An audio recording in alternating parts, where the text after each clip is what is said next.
Good morning, good evening, good afternoon, whenever you are, wherever you are. Aloha, this is Manny from Good Dog Press, and welcome to my computer room on a Friday night. And I do not have Teen Titans tonight. What the heck is going on with me? I got a challenge. Somebody challenged me tonight. He challenged me to do a Doctor Doom. Ah, this live stream is doomed from the beginning already. Doctor Doom does this not put the butts in the seats? But he put that challenge out for me, and I will rise to the challenge. I will try to do as best Doctor Doom as I can. You guys see me do a Doctor Doom before on a drawn and quartered, which there was some controversy at the end. I'm not gonna say, just go watch it. It's pretty controversial. We don't know who really won that night. The chat said I did, but Chester said I didn't. So go bring it up with Chester. He's the biased one. Huh. But I have the man who told me to do a Doom tonight. So what we have is Josh Chris is in the house, and you see his beautiful artwork going right now. I have a white box on Josh because you guys don't want to hear me whine. You guys want to see Josh draw, which is awesome. Thank you, buddy. How are you doing, Josh? You know what? It's real early in the morning. I'm getting tired, but I am here to support you, brother. Oh no, I mean you gotta go. You gotta go, man. Like I said, man, I want to see how you're gonna get this started. I didn't realize you had drawn Doctor Doom. I just know you were a fan of the Doctor Doom that I have, I am a big and fan of Doctor Doom. I wanted to see your take on it. Alrighty. So what I tried to do is I try to look at some poses, not of Doctor Doom. That's my thing. Is I usually go and find out somebody that's kind of like Doctor Doom, and look at their poses. And I think I got a really good guy for what I'm gonna do tonight. Yeah, I really don't look at other artwork for poses. I just do that for reference of where every bolt or crack or line is of the costume. But the pose, I come up with on myself or I'll look at like figures of other characters and stuff, or I already have go-to poses of certain angles that I like. I see an uncanny Kodiak out there. How you doing, Uncanny? I think I'm gonna be here for a while. And you know what, Uncanny? I'm gonna send you the link. I haven't seen him in a while.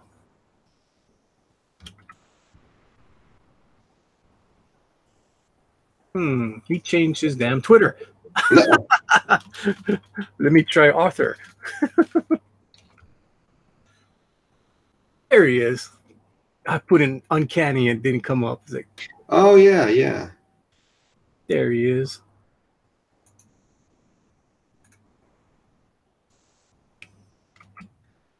There you go, Uncanny. If you want to jump up here, because I love your artwork. He does great artwork. Uncanny Kodiak, he says, I am in the house. You can even be better. You can be on the panel. Where's Risey at? I don't know where Risey is. Beautiful 3 invoice in a couple days. I have a bad feeling that Crypto Comics might be on right now. I'm gonna check right now. I have a stinking suspicion that Risey is over there. You know Risey. He likes to go over there and start some trouble. Especially it's Friday night. You can imagine what Risey is doing. Oh yeah, yep. Yep. Yeah. Hey. Hey. Is this Arthur? This is Yep. it. Hey, Arthur. How you doing tonight? I'm good. We haven't heard from Ryzen in a couple nights. No. I haven't, but unfortunately, I'm not in the same circles and following the true. same people and stuff. So Well, I know he's not in the storm section, but there's a few frequent people that haven't been heard from and that are in the storm area. So Yeah. That's the bad part. There's so much blizzards and cold weather going on. We don't know where these people could be. Hopefully, everybody's safe. it's You know what E. Ortez just showed me that blew my mind? You were over there? I was there. Yeah. Manny, you know these pencils? Mm-hmm. Did you know they I think he said you knew. But did you know they had a sharpener on the end of them?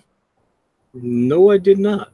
That's it. Blew. He's like he saw me using a regular sharp. What? Oh, there it is. So he saw me using this, and he's like, "Hey, Uncanny." He's like, "You want me to blow your mind?" I'm like, "What?" And he's like, "This little thing on the end is a sharpener, and you put it in there, and it comes out super sharp too. It's so pretty." I was like, "What?" He's like, "Yeah, I learned it from Jim Lee, and Jim Lee had said that he had used them for years upon years, and just recently learned that it had one of those on the end of it." So I've been using sandpaper all these years for no reason. Exactly. Yep. Right there. It's weird. And it's well, I've snapped off 2 now, so but yeah, it works pretty well. I probably have the sand in it because it does get sand in it. I know I do have those pencils. I don't usually use them, so I don't even know where the hell I put them. I gotta go check that out the next time. I like the grip on them, but I'd never liked that it didn't keep a good tip. Now I know how to get a good tip. Yeah, that's what I don't like about those things. I mean, I used to use them for drafting class when I was taking drafting at school, and I used to hate them because wow, you can't get I mean, it gets so blunt so fast. So I like using mechanical pencils now, and now I just use my tablet, so I don't even use pencils that much. I mean, I still do my my sketches in pencil, but when I go for inking, I'll just use my tablet. Alrighty, we got Midnight Cherry TV in here saying "Kick Raven," cool. All right, who the hell we got out here? We got 8 people watching, which is cool. We got Joshua from the future and Joshua, the regular Joshua, watching us tonight, which is awesome. How you doing, Joshua? Saying, of course, both of them saying "Hail Raven." We got Lorenzo out there saying "Aloha, good dog." And Hail Joshua. Terra. Terra. Okay. Yeah, from Teen Titans. All right. Eagle 43 says "Hail Raven," of course. Controversy? What controversy? I see no controversy. Anybody can heal. Arthur was out there. Now Arthur is up here. The Uncanny Kodiak, which is awesome. Who else we got out there? K Blonde said good stream. I don't know how it can be a good stream. We haven't even started yet, K Blonde. We do have Joshua up here drawing, and we do have Uncanny Kodiak drawing. We just got me introducing everybody and introducing the chat first, and I'll start drawing for you guys. Yep. I'm doing some homages tonight, so you might see me looking through some comic books. Cool. We got who else we got out there? Booster is watching JLU with Pokefire. Yeah, Joshua, they're usually out there having their little date night. That's what they're doing. How dare you, Joshua? Terra does not suck. Hail Terra. Is that what he's saying? Yeah. Yeah. Eagle 43 says, too many bears. We need a shirtless bear fighter. Pay me. So Lorenzo is saying, why aren't they streaming their JLU? I don't know. Midnight Cherry TV, welcome here, Midnight Cherry TV. You guys says, kick Raven. Wait, is Raven here? Hey, y'all. No, Raven has not shown up yet. Lorenzo said, usually Pokefire and Booster host a live stream on YouTube and then have a separate thing on Rabbit. Pope Raven is not here. Watching GLA with Booster, I think. Everybody's hailing Midnight Cherry. And Joshua, like you said, is booing Terra. Terra is a traitor. I actually thought that Judas Contract was a really good storyline. Yeah, that was really good. That was really good, man. I mean, I remember reading that in high school. Yes, I'm that old.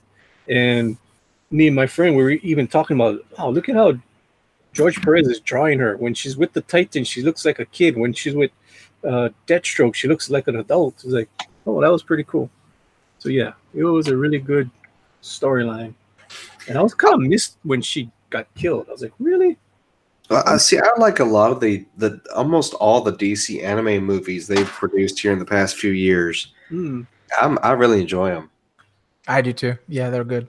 And I picked up that what was it, The Reign of the Supermen? I picked it up today, and I can't wait to watch it this weekend. I am dodging all kinds of even though I know we've read the comic. We've played the video game back in the 90s. We've seen the original comic and the remakes and the remakes. So, I like the art style, and of course, I'm looking forward to it. They have are amazing. So, did you watch the other one yet? Oh yeah. Before it came out, I had like some website I could go to watch things before they actually came out, and I was like, I didn't even know this existed. And I watched it. I was like, I'm gonna have to buy that now. yeah. I am looking forward to it, but I have been dodging spoilers. No, I don't blame you. We got Marlene Vlogs in here saying hi, Lorenzo. How you doing, Marlene? She saying hi to all too. Hello. Eagle 43 said Booster hosted a Reign of the Superman stream. Cool. Eagle 43 is saying Raven is greater than Terra. I don't know. I think Terra was well executed in the comic book. I mean, for the life of me, I can't tell you a Raven storyline, but I can tell you a Terra storyline right off the bat. So I don't know. Got to tell you a quick story about how that started. The guys that do Hero, right, over there at Misfit Corner. People kept popping in their chat and saying "Hell Raven, Hell Starfire," and all that stuff, and explained, how that all got started. And he was like, "Well, Hail Terra," and my wife's name. Wow, I can't speak today. My wife's name is Terra, so I was like, "I'm with that." Go with now. We've started a club. We're the Hail Terra group, just so that we have something to say when they do the whole Hail Raven thing. So cool. Yep. And then I remembered her from the cartoon because she was cool from the cartoon. My sister was big on Teen Titans. That was right before she got out of comic books. And I remember them all around the house, but I was just a little too young to catch those. Joshua is talking about you can't tell anyone the Raven and Trigon storyline. No, I don't remember it. I know it's like one of the first storylines of the Teen Titans, but I don't remember it that well. That goes to tell you how much I think about that. All Teen Titans fans that aren't Starfire supremacists are welcome in #Team Raven, but not Terra fans. I don't want to be associated with Terra the Traitor. Terra the Traitor was awesome. Her brother was a stiff, though. I didn't know she had a brother. Geoforce. I am gonna have to brush up. I wonder if they have he was a in collection. He was in the Outsiders. I want those too because I love. I'm a huge Aparo fan. I got original artwork of the of the Outsiders by Alan Davis. Ooh. Yeah, I bought that quite a while back, so it didn't cost me an arm and a leg. No, I got he's one I of the actually dudes have an Alan Davis. I have an Alan Davis cover. It's She-Hulk. It's with the Death's Head She-Hulk, which I bought years and years and years ago, so that didn't cost me too much. And then I bought an X-Men page from Alan Davis. It was with Storm and Cyclops, and I forget who else is on that page. So Storm is like half the page. Really cool. That costs a lot, though. That wasn't cheap. That was not cheap at all. But I bought a whole bundle of Alan Davis artwork. Oh, his Batman is beautiful. Mm-hmm. That's the Batman I love. Well, he had such a clean style. I always like that shadow on Batman's face. All right. So I'm going to put it on freeform, so anybody who talks will show their artwork. So Josh, you better talk. We'll never see you. I had a white Fine, box. I'll start talking. I had a white box on Josh, but now he's gonna have to fight for some camera time. Nah, I ain't gonna fight. You guys can have all the camera time. I'm probably gonna hop off here in just a few minutes. Yeah, Josh just came on to help me out. But we just came from ERTs. He had his 500 sub celebration. He didn't give anything away yet. He's gonna do that another day. But he went online just to have some fun with all his fans. I can't believe he's already hit 500, man. Yeah, dude. It's Well, like he's got that voice. I mean, he's got a good voice. So yeah, but he was behind me. Well, the thing was, okay, when I hit 100 subs, I was climbing and I was going to like 150 something. And all of a sudden, I noticed ERTs was catching up to me big time. I'm like, dude, what's going on here? How do you catch up so fast? I just saw you hit 100 subs. And he was like maybe 10 away from 150. I'm like, what the hell is going on? And he told me his secrets. And then I did the same thing as he did. And then I blew up. I went up to 500 subs. And he was still in the 300s. And then all of a sudden, I looked, I'm like, he's at 500. What the heck? He went crazy again. Yeah, but his secrets didn't work for me. Really? No. Worked All for me, those dude. subs I got from that secret, they all disappeared. Well, you know what it is? I know what it is. I've been explained by someone who does a lot of YouTube of what it is. And I was like, oh, okay, cool. Well, what I think is too is you went dark for a while. Well, no, what happens is that if they don't watch so much content or watch a lot of your stuff or like or comment or do something on your channel besides just sub, then they actually automatically get unsubbed. Oh yeah, that happens. So that's what happened. All these people were subbing, but they weren't looking at anything. So like for me, I usually go and look at the person's content before I sub to them. It's like I want to make sure that they have the same interests as me, and that's Right. another way you're gonna keep them too. If you just go up there sub for sub, that ain't gonna work. It doesn't work that way. You gotta actually have people come back and watch you, and they actually like your content. And yeah, I was bad about every time somebody would sub with me, I'd go sub for sub. So no, that doesn't work. That really sucks because you do that, and the next thing you know, you're up like maybe 50 subs one day, and next thing you know, you go back, it's like, hey, I lost 20 subs. Yeah, that's what happened. Yeah, you just got to make sure that you have the same. Like when I went on certain shows, I'll go look and see if they're into art or into antiques or traveling. Those kind of people love art too. So that's the kind of people I kind of go look at their stuff and stay in their live stream, and that's how you get them to sub to you, and they'll be more loyal. Kind of stay in your lane type of thing, and with the artist minded, yeah, pretty much. And then E had me on for a little bit earlier. That was fun. I had to back out long enough to see my wife. So yeah, I saw that. I was watching you guys when I was in my super secret meeting, and I'm like, can you tell us anything?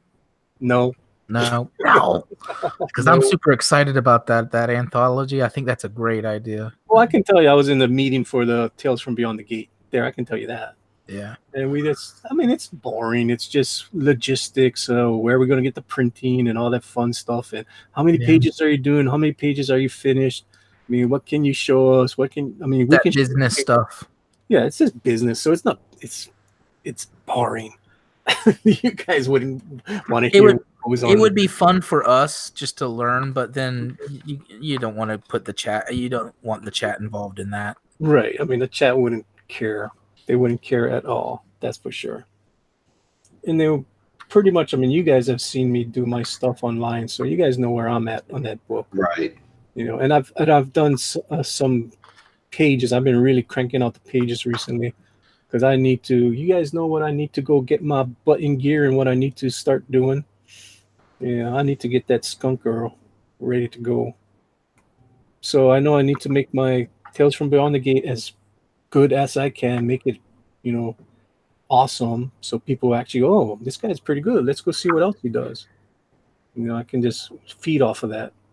I'm not going to rush it where it's crap. That's for sure. Manny, can I ask you something? It kind of delves quickly. We can just touch in it. It's just more of a question. Kind of delves into drama, but I just want to. Yeah, are you cool with Rick? Everything okay? You don't have to go in detail, just yes or no. He was on. I called him out on it, and he's like, "No, no, no. Me and Manny was cool. I'm on this show," and I'm like, "Oh, okay," because he popped into that little drawing stream that Andrew had When was this? earlier today. I gave him crap, and then he's like, "No, me and Manny made up," and then I felt bad because I was like, "Well, dang it."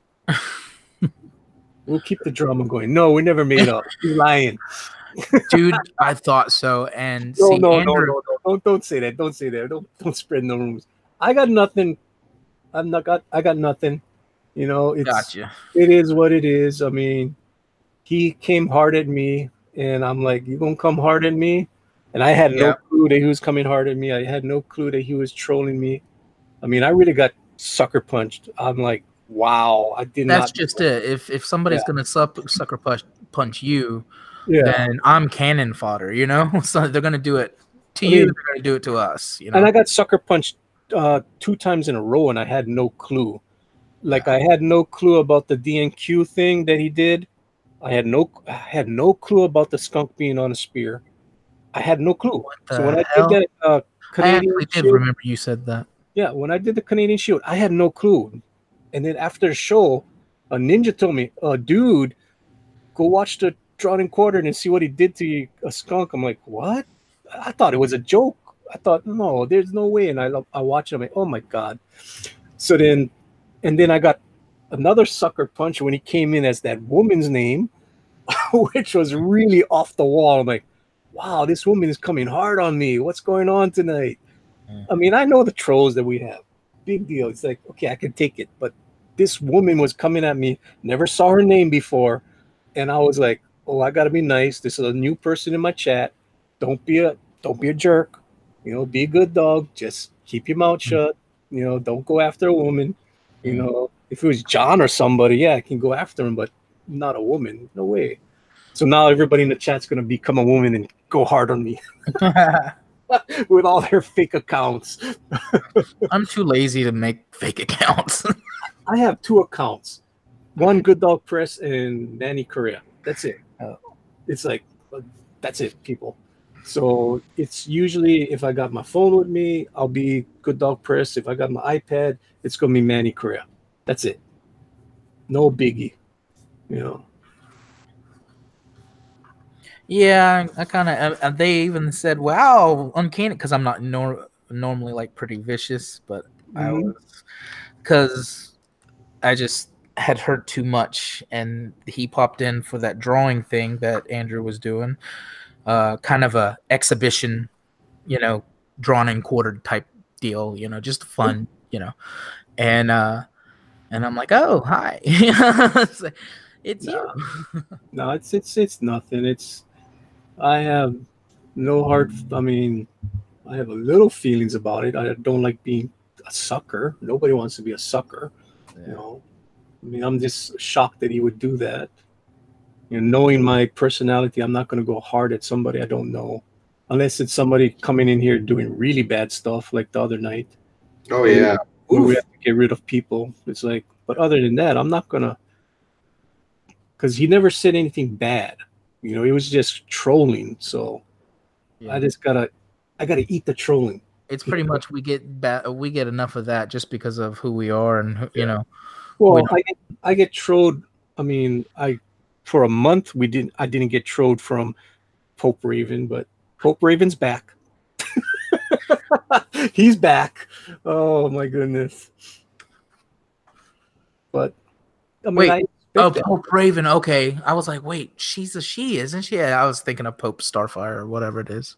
No, well, I'm still fairly new. That sometimes people will be like, you're not sub to this person. I'm like, sure I am. And then I'll go look, and sure enough, I'm like, oh, what happened with that? funny, during the Christmas season, my wife goes, "Oh, Santa Raven is so nice. Go give Santa Raven the wrench." So I gave Santa Raven a wrench during Christmas season. But everybody lost their wrench, not because of what they did in the chat. It was because of what Chester and Pixel did in the chat. And Popefire. Popefire was to blame also.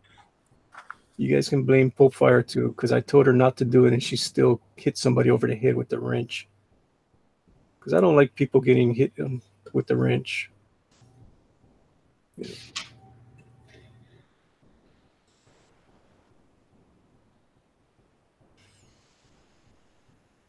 But yeah, there's.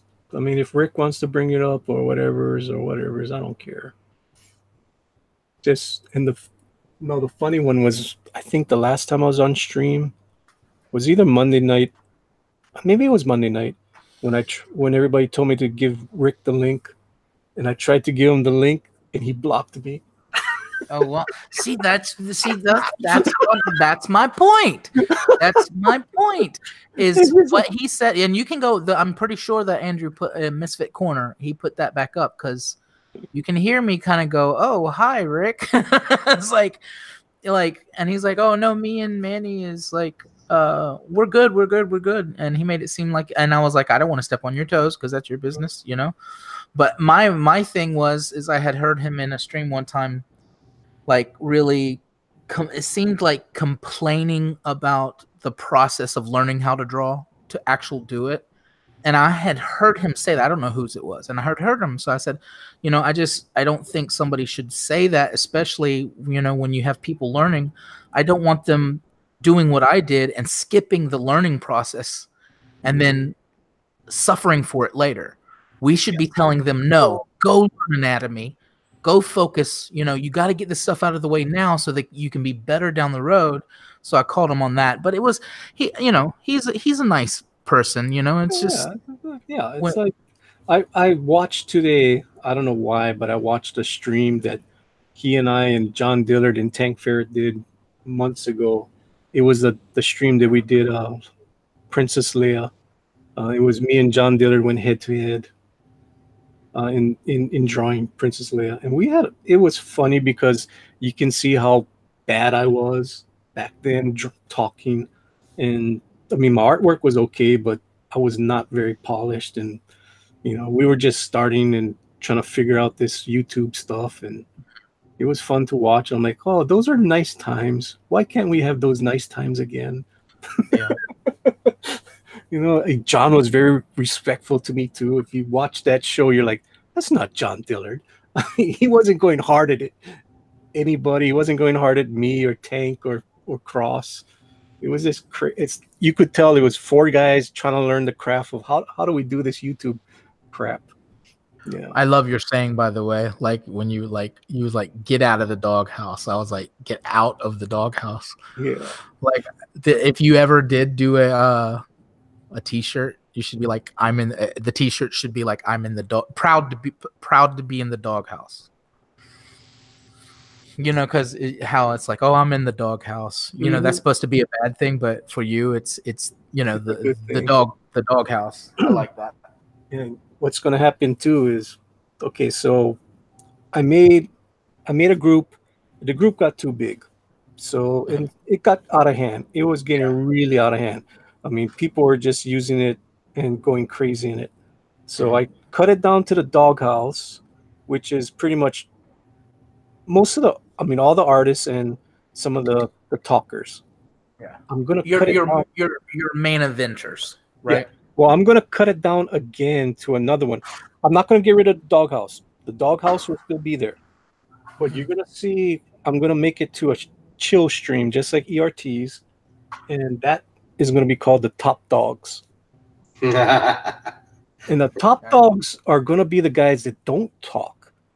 You know, we're the guys that just come on here and we just draw. We might have maybe 1 or 2 talkers like ERTs, but ERTs is an artist too, so he'll be drawing with us also. So you might see, oh, where's Risey and where's so-and-so? It's just some nights, me and Josh, maybe we just want to come on here and just draw and just chill, you know. Because that's how we roll. That's how we roll. I remember being on ERTs a couple weeks ago, and me and ERTs were being YouTube stars. And you guys know how I love YouTube stars. So if you guys don't know what a YouTube star, Manny's definition, a person that just goes on there and promotes themselves and don't bring nothing to the table. That's what a YouTube star is. They just want to promote their channel. They just want to be there and talk. I mean, so me and ERTs were being YouTube stars that day, and somebody in the chat went, "So where's the drawings?" I came here for the drawings. So it just told us right there, shut our mouth and start drawing. Yeah, see, I feel bad because I'm doing that project and I can't showcase, any artwork. So that's when I got done tonight. I was like, okay, time to doodle. So Yeah, you got to save time. That's got to be part of your process. This is what this is right now. Me putting some stuff in my sketchbook to kind of. I'm trying to draw a book while I'm learning to draw a book, and that is so stressful. yeah, well, see this upper deck thing, man. Everything's time sensitive. So I've only got the time that I got to work on it. So I don't have a lot of time to I forget who it was. Hopped in one of our things, was like, so you don't have anything you can show us? I'm like, no, I'm busy. They're like, so you can't show us anything right now? I'm like, I don't want to repeat. I can't show anything. Yeah. And I felt bad because I was like, I really can't show anything to anybody. Yeah. So and I'm, when I say the audience, I'm the audience too. So, but the audience is getting kind of spoiled, and in a good way a lot of times. But it has its downfalls. That a lot of people being independent with the Indiegogos and whatever are able to show a lot more of the process. I mean, look how well that did for Bigfoot Bill. He showed the whole thing online, which was really cool to watch that process. Made me want the book even more, not less. But when you're working for other people, or you're doing other stuff, or your story has twists or turns you don't want them to know by the artwork, then it goes back old school when you had to keep that stuff close to the hip, or Cool. Yeah. Alrighty, let's go get back with the chat before they don't want to write anything. We've been talking, but we haven't got to the chat for a while. Santa Raven finally showed up. How you doing, Santa Raven? Santa Raven says, hello, fellow Canadians. She's back to the A stuff again. Oh, my goodness. I thought we ended that. Whatevers. Lorenzo says, hi, Santa Raven. Eagle 43 says, A. Lorenzo says, hail, Raven. A. Midnight Cherry says, Raven is here. A. Lorenzo says, I still can't get over the fact that Linda also goes by the name Linda. A. Midnight Cherry says, kick Raven. A. Oh, man.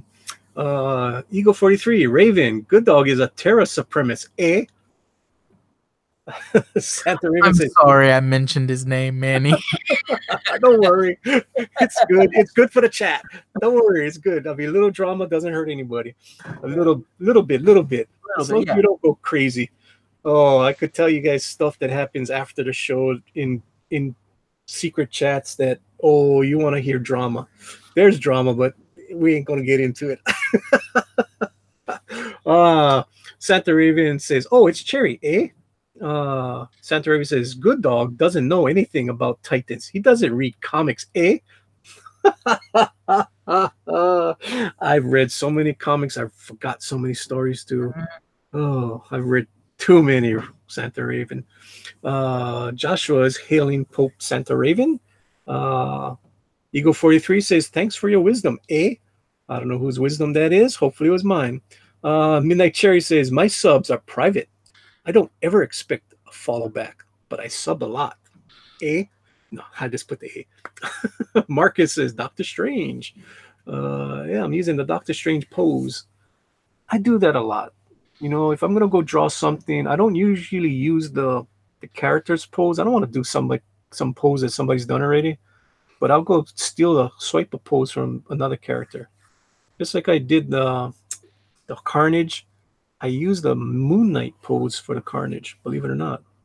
Came out decent. All right, Lorenzo, they just tease the heck out of each other. I try not to tease them. but he does go hard at me on his channels. And I do remember back in the day. Ooh, I'm taking something from Midnight Cherry. Sorry, Midnight. But back in the day, like about 3 months ago, I remember it was either Joshua or Pope Raven said, I wonder what's going to do better, the John and Rick show or the Manny and Tank show? Well, the Manny and Tank show took off, and the John and Rick show does not exist anymore. So there's your answer to that. I got to go find that. Is that really gone? Yeah, there is no John and Rick show anymore. And I've joked with John about it, and John is like, that will never happen. He's done with Rick. You think I have drama with Rick? I have hardly any drama with Rick. Yeah, Rick is not on. There's no Rick and John show anymore. See, that's what I'm saying. Every time I hear somebody that gets close to this guy. Midnight Cherry says, LOL, eh? Eagle 43 says, Rick and Manny are frenemies. Oh, support our Canadian brother, eh? Santorini says, so Manny hates Rick, eh? No, I don't. It's just that don't come over here and do what you did the other night. That was just that was low balling. That wasn't. Yeah, that was low ball. I mean, I would never do that. Go and do that to his. I mean, I go if I'm gonna tell you, if I'm gonna troll you, I'm gonna troll you right to your face. It's like, but I don't troll that well. I don't want to do it. Like, bleh. You just let the chat do it. I mean, if I'm gonna troll Rick, this is what I did. I made the Canadian Shield, but it's not really trolling if I'm promoting him. It's like, why doesn't he do Canadian Shield? I draw his Canadian Shield so much more than he does, So me and Josh Chris will be coming out with Major Maple Leaf soon. Watch for it. I'm not joking. We are going to come up with a story. We're going to come up with something. We are going to do that book. We're serious. I mean, you guys know I'm working on Tales from Beyond the Gate, and right after that, Skunk Girl. Well, I'm going to need a project. I mean, I think Major Maple Leaf has some legs. Hey, we can be international comic sensation. Yay. Lorenzo says, I'm certain that Rick's just teasing. Yeah, Rick is Rick. Lorenzo says, he's a lumberjack and he's okay. Work all night, play all day. No, what is it? Sleep all night, work all day. I wear women's clothing. Yeah, it's a stupid song. Go listen to it. Midnight Cherry says, I hate everyone and love everyone. Eh? Eagle 43 says, hail lumberjack Doc Rick. Yes, he is a doctor. And then Lorenzo says, hail lumberjack Linda Rick. Eh? Cherry is a sucker. Eh? Santa, why are you so mean? Raven and Cherry, Canadian frenemies, eh? That's what Eagle 43 said. Midnight Cherry says, why am I a sucker? Joshua says, hashtag blame Pixel. Yes, for taking away the wrenches. Santa Raven says, yes, blame Popefire. Yes, she was one of them that did not know how to use a wrench. Everybody's saying hashtag blame Pixel. Lorenzo says, I blame Starfire's evil influence on Popefire. Wow. Eagle also says, blame Terra. And I've got something scratching my butt. Seems like a little doggy. My dog. Yeah, my dog is scratching me on the butt. She's like, you need to touch me. You need to play with me. I'm like, okay, doggy, pretty soon. Oh, she's really scratching me now. Uh-oh, she's jumping on me. All right. Eagle 43 says, is he Canadian, eh? They're asking Uncanny Kodiak, are you Canadian, eh? Oh, no. Floridian. Hot. Florida man. I know we went through this before. It's like, how the hell are you're a freaking grizzly bear in Florida? Oh, yeah. We have brown, well, yeah, we have brown bears down here. I got a dog trying to give me French kisses. No, that's disgusting. Never let your dog kiss you. You can die from that. Seriously. That's my public statement for tonight. The more you know. what the hell you call those things? I actually put up a video of the history of the Uncanny Kodiak name today, a little small one. Cool. Maybe I'll do that this week. I've always said I was gonna make the evolution of Skunk Girl video. That would be very cool. I should do that. Unfortunately, I don't have the very first drawing of Skunk Girl, so I'll make a what you call it? I'll make a what the hell? Recreation of it. I just gotta remember how to draw really crappy, like I used to draw in high school. I do have the second drawing and the third drawing from the 80s, and that's it. And I never drew Skunk Girl until 4 months ago. Yeah, it was just a character. It's like, I'll just draw a woman that looks like a skunk. So when you look at it, it doesn't look like anything like the new Skunk Girl. But you'll see the evolution. I do have the evolution of it, which is pretty cool. All right. What else we got? Talking about Starfire. Memberies. Member berries? What the hell is that? Lorenzo, I don't get it. Don't know what that means. I know Brandon's no longer in the doghouse. Lorenzo, how would you know? You're not in the doghouse either. Okay. He may think the doghouse is something different. Okay, no. I'm thinking because Brandon has been saying that a lot on Rick's stream. Here's some more drama. Brandon DM'd me in not the doghouse. There was the old one. There was an old private real place where I used to put the hangouts, which I don't use anymore because I made the doghouse. And he DM'd me yesterday and says, "Why don't you send me the link anymore?" And then I DM'd back and I said, well, he said, "Hey Manny, why don't you send me the link anymore?" And then I went back at him. I said, "Hey Brandon, when are you going to start up a stream so I can jump on?" Mm-hmm. I know it was kind of snippy, but it's like, hey, you can go make a stream. I can go jump on with you too. You don't gotta come over here all the time. I'll jump on anybody's stream. Damn, Do you think that was mean, Josh? No, not at all. I mean, Okay. I feel guilty because I've been, I haven't had my own stream going for a while. I've been jumping on yours and Jimmy's, and I feel bad. Oh, I mean, Jimmy said I was kind of mean though. Jimmy said that was mean, Manny. No, but I mean, it's the same thing. It's. But I told Jimmy, but it's the truth. But I think I was just a little too snippy. But I was like, wow, the guy wants me. Forget about it. There's other drama. There's so much drama going behind the scenes, people. It sucks. Leave me alone. Humphrey Bear is in there saying hello to Lorenzo and hello to everybody, which is pretty cool. How you doing? How are you doing, Humphrey Bear? And Humphrey Bear is just hailing. He says hail. Doesn't hail anyone, just says hail. Hail Humphrey Bear. Hail Humphrey Bear. I've had Humphrey Bear on my show before, but he talks too much. That's why he doesn't come on anymore. He didn't say a word. He was so quiet. Humphrey Bear, Terra or Raven? Choose, said Eagle 43. Don't do it, Humphrey. Humphrey said Raven. Oh, good choice, Humphrey. Hail Terra. Eagle 43 says, hail Humphrey.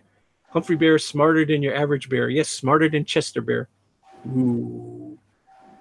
Yes, Raven is way better than Terra. Raven is greater than Starfire, which is greater than Terra. Yeah, that's what Joshua says. Everybody's the LOLs. Abe Sapien is here saying, hey, y'all. Crypto Comics is here. More Rick, less John. What? I'd rather have more John than Rick. You guys know that. John brings it to the stream every time. When John's working, when he's talking, he brings it. Joshua says, invite Dr. Sexieric. Dr. Sexieric is sleeping, I assume. But if he does come into the chat, I'll send him a link.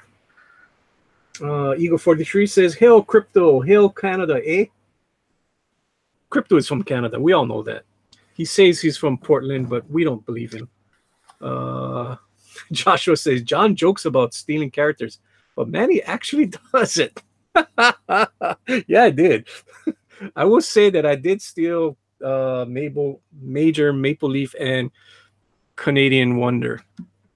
I mean, my maiden count. But I told him, when are you going to use this character? And he just didn't come up with a good story. I said, you know what? I'm going to just make your Canadian Wonder super sexy, because his one looked like from the 40s. At least mine's look like a modern day Canadian Wonder. So that's it. So you can't say it's stealing. Damn, Rick stole it from DC Comics. So I stole from DC Comics. That's what I did. Doesn't everybody? Yeah, it's like everybody. There's people. I would say this. There's only 4 archetypes of, well, 5. There's 5 different superheroes. You're either gonna be Superman, Wonder Woman, Batman, a sidekick Robin, or a Hulk. That's it. What about a Flash or Speedster? Well, I guess that's Superman. Superman. Superman is all powers. So that's it. You got the guy with powers, the guy without powers, the sidekick, the woman, and the monster. That's it. Those are the five superhero types, and everything is this derivative from that. So that's it. Done. Come at me with a better argument. Change my mind. Oh, you forgot Rick. What about the cyborg? Cyborg? Yeah. The robots? Yeah, you got the robot people. That's monsters. That's not a monster. Monsters idiots. That's a monster. That's a monster from the 50s. Cyborgs. Yeah, the Frankenstein archetype. Yeah. How do you say that? Archetype, right? Okay. Crypto Comics says, oh, Canada, we stand our guard up for thee. Keep our land, glory, yes, and free. I don't know how the damn thing goes. Canadian Shield is greater than Major Maple Leaf. Kick Eagle 43. Major Maple Leaf. How can you go against that? Major Maple Leaf is a byproduct of the minds of Manny and Josh Chris. You know, Major Maple Leaf will be drinking maple syrup. Come on. How much more Canadian can it be? Yeah, I got some ideas for the Made in Canada too that I was going to run by you one day. Cool. Joshua Hughes says your dog is scratching your butt because it wants you to fart on her. Hashtag fart on your dog.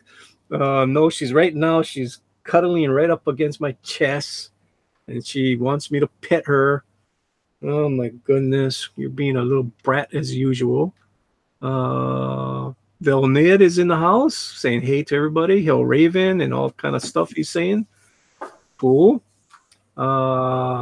Joshua says at Velnid, there's a filthy Terra supporter on the panel. There's not just a filthy Terra supporter. There's 2 Terra supporters on this panel. So there you go. Vilnit says LOL. Crypto is still shouting at the top of his lungs that I'm from the great Pacific Northwest, which is only slightly better than the province of Calgary and British Columbia. Eagle 43 says, what's wrong with 40s comics? Oh, nothing's wrong with 40s comics if you're going to draw a period piece. But his Canadian Wonder is supposed to be in the modern day, so that's why I spiced her up. Lorenzo said at Good Dog, member berries are berries from South Park that cause people to reminisce about things. Member is short for the phrase, do you remember? Oh, I think I did remember seeing that South Park episode. Then we got the person that comes in here and says the same damn thing all the time. That's why we don't read your stuff anymore. Don't you get it? So put whatever you want in the chat, but we're not going to read your stuff. You know who you are. Because it's boring, same old thing, same old stuff that you say every single time. I have not stole anything from Rick. Everybody knows that. We share the same viewers. Oh, boy. Batman is garbage. Hail the shadow, said Eagle 43. Lorenzo said, hail the shadow. Cyborgs aren't monsters. Yeah, but when I think of cyborgs and robots and stuff like that, They were monsters when I was growing up, watching the old movies. Josh Chris Arts, Cyborg Lives Matter. I've been waiting. Oh, and Josh still has a wrench. Oh man, he's got a wrench. Bro, you got a wrench on my channel? Oh man, what are we gonna do with Josh Chris? Should we take him out? No, good. Remember the format? Josh Hughes wasn't on it, and I was on it. Joshua, yeah, but you know what? It gets boring after a while when you say the same thing over and over again. You know, coming in here with that fake account too. That's the funny part. Coming here with the same thing. Oh, he's stealing stuff from Rick. You know, if anything, I help Rick a lot. I always promoting his stuff. I'm always promoting his channel. I'm the guy drawing his stuff. I'm the guy making videos about him. You know, talking about him. You know, letting him on my channel. And you know, I'll add to that too. You know, whenever we do talk with Rick, we're being genuine and sincere. Whenever we give him tips, we're not making fun of. We're not putting him down. I mean, he may have been drawing for as long as he says he has, but you know, we're all just years, guys. No, we're just all here for the art. You know, I'm not here for the drama. Everyone knows I'm not part of Comicsgate. You know, I'm not ever going to say anything on the political side of stuff just because I'm not here for that. I'm here to have fun, to have great conversations, and to show art and to do art. And whenever I tell Rick, you know, hey, you know, you might want to look at this, or here's some really cool ideas you know you could look at, you know, bounce off of him. I'm being sincere. And I know Manny's being sincere too. Well, so it's not being hateful. I even made I went out of my way to make a whole bunch of stuff for him, like a screen share thing that he could use before he starts to show up. You know, something that he could use, and you know, I went out of my way to do some of his characters, try to give him a couple of tips how to make them a little bit better. You know, try to teach him how to draw a little bit better also. So yeah, I'm not here to bust his balls, that's for sure. Yeah, I mean, I don't want to do that at all. No. You know, I just want everyone to improve with the skills that they have and get better. I mean, I do this, and you know, John said a few things to me, and you know, at first I was like, well, screw him, and then I really looked at it, and I was like, you know what, he's got a point. And I looked, I resketched my stuff, and I was like, okay, this looks a little bit better. You know, I need to work on that. So you know, it is what it is. You know, you take criticism, you learn from it. And you either adapt and make the change, or you don't, and you can suffer from it. Yeah, you got to realize. I had to realize that a lot of these guys that say that have had to draw a page like 12 times before. They've had editors, and they've had, or they just didn't like the way it turned out, and they've drawn over and over again. So you sitting there crying about redrawing something doesn't mean anything to them. They're like, either you want to draw or you don't. I mean, I did a CD cover for a band, and I must have redrawn that CD cover, I don't know, 6-7 times until I was just like, what the hell do you guys want? Yeah. And finally sit them down and had a long talk going, you know, what is in your head? I can't draw exactly what you're thinking if you don't give me details. I did that for a children's book too. You know, I did a children's book cover, and finally that guy, I had to really be like, look, what do you want? What is in your head? And whenever he put it into words, I was like, I got you. I will send you some sketches. I sent him a few sketches, and he was like, okay, I'm going to do it this way. So, I mean, it's, you know, it's we're not being mean. Guys, look how good this is. I'm sorry. I don't know why. I just it's so simple, but yet it's just so good. Wait, is this Silvestri? I'm sorry. You're good. This is Silvestri. Oh God, I love it. Anyway, sorry, didn't mean to interrupt. Okay. That went off on a tangent. All right. Well, really, it's just like, you ever been just flipping through a book and just something grabs you? It doesn't do it lately, you know. It doesn't do it that often now. So we just had an up moment. I Uncanny, don't comment when things up. Just reach up and grab me. I just leave it to myself. uh, Uncanny Kodiak was being a dog from Up. He just saw a squirrel. Scroll. Yeah. Just came out of nowhere. I wanted to ask you guys something though, and it's about art. So, can I ask? Well, it's about a comic book, rather. I can't say it's about art. Am I the only one that sees, like, is this right? Does that look right to you? The hand.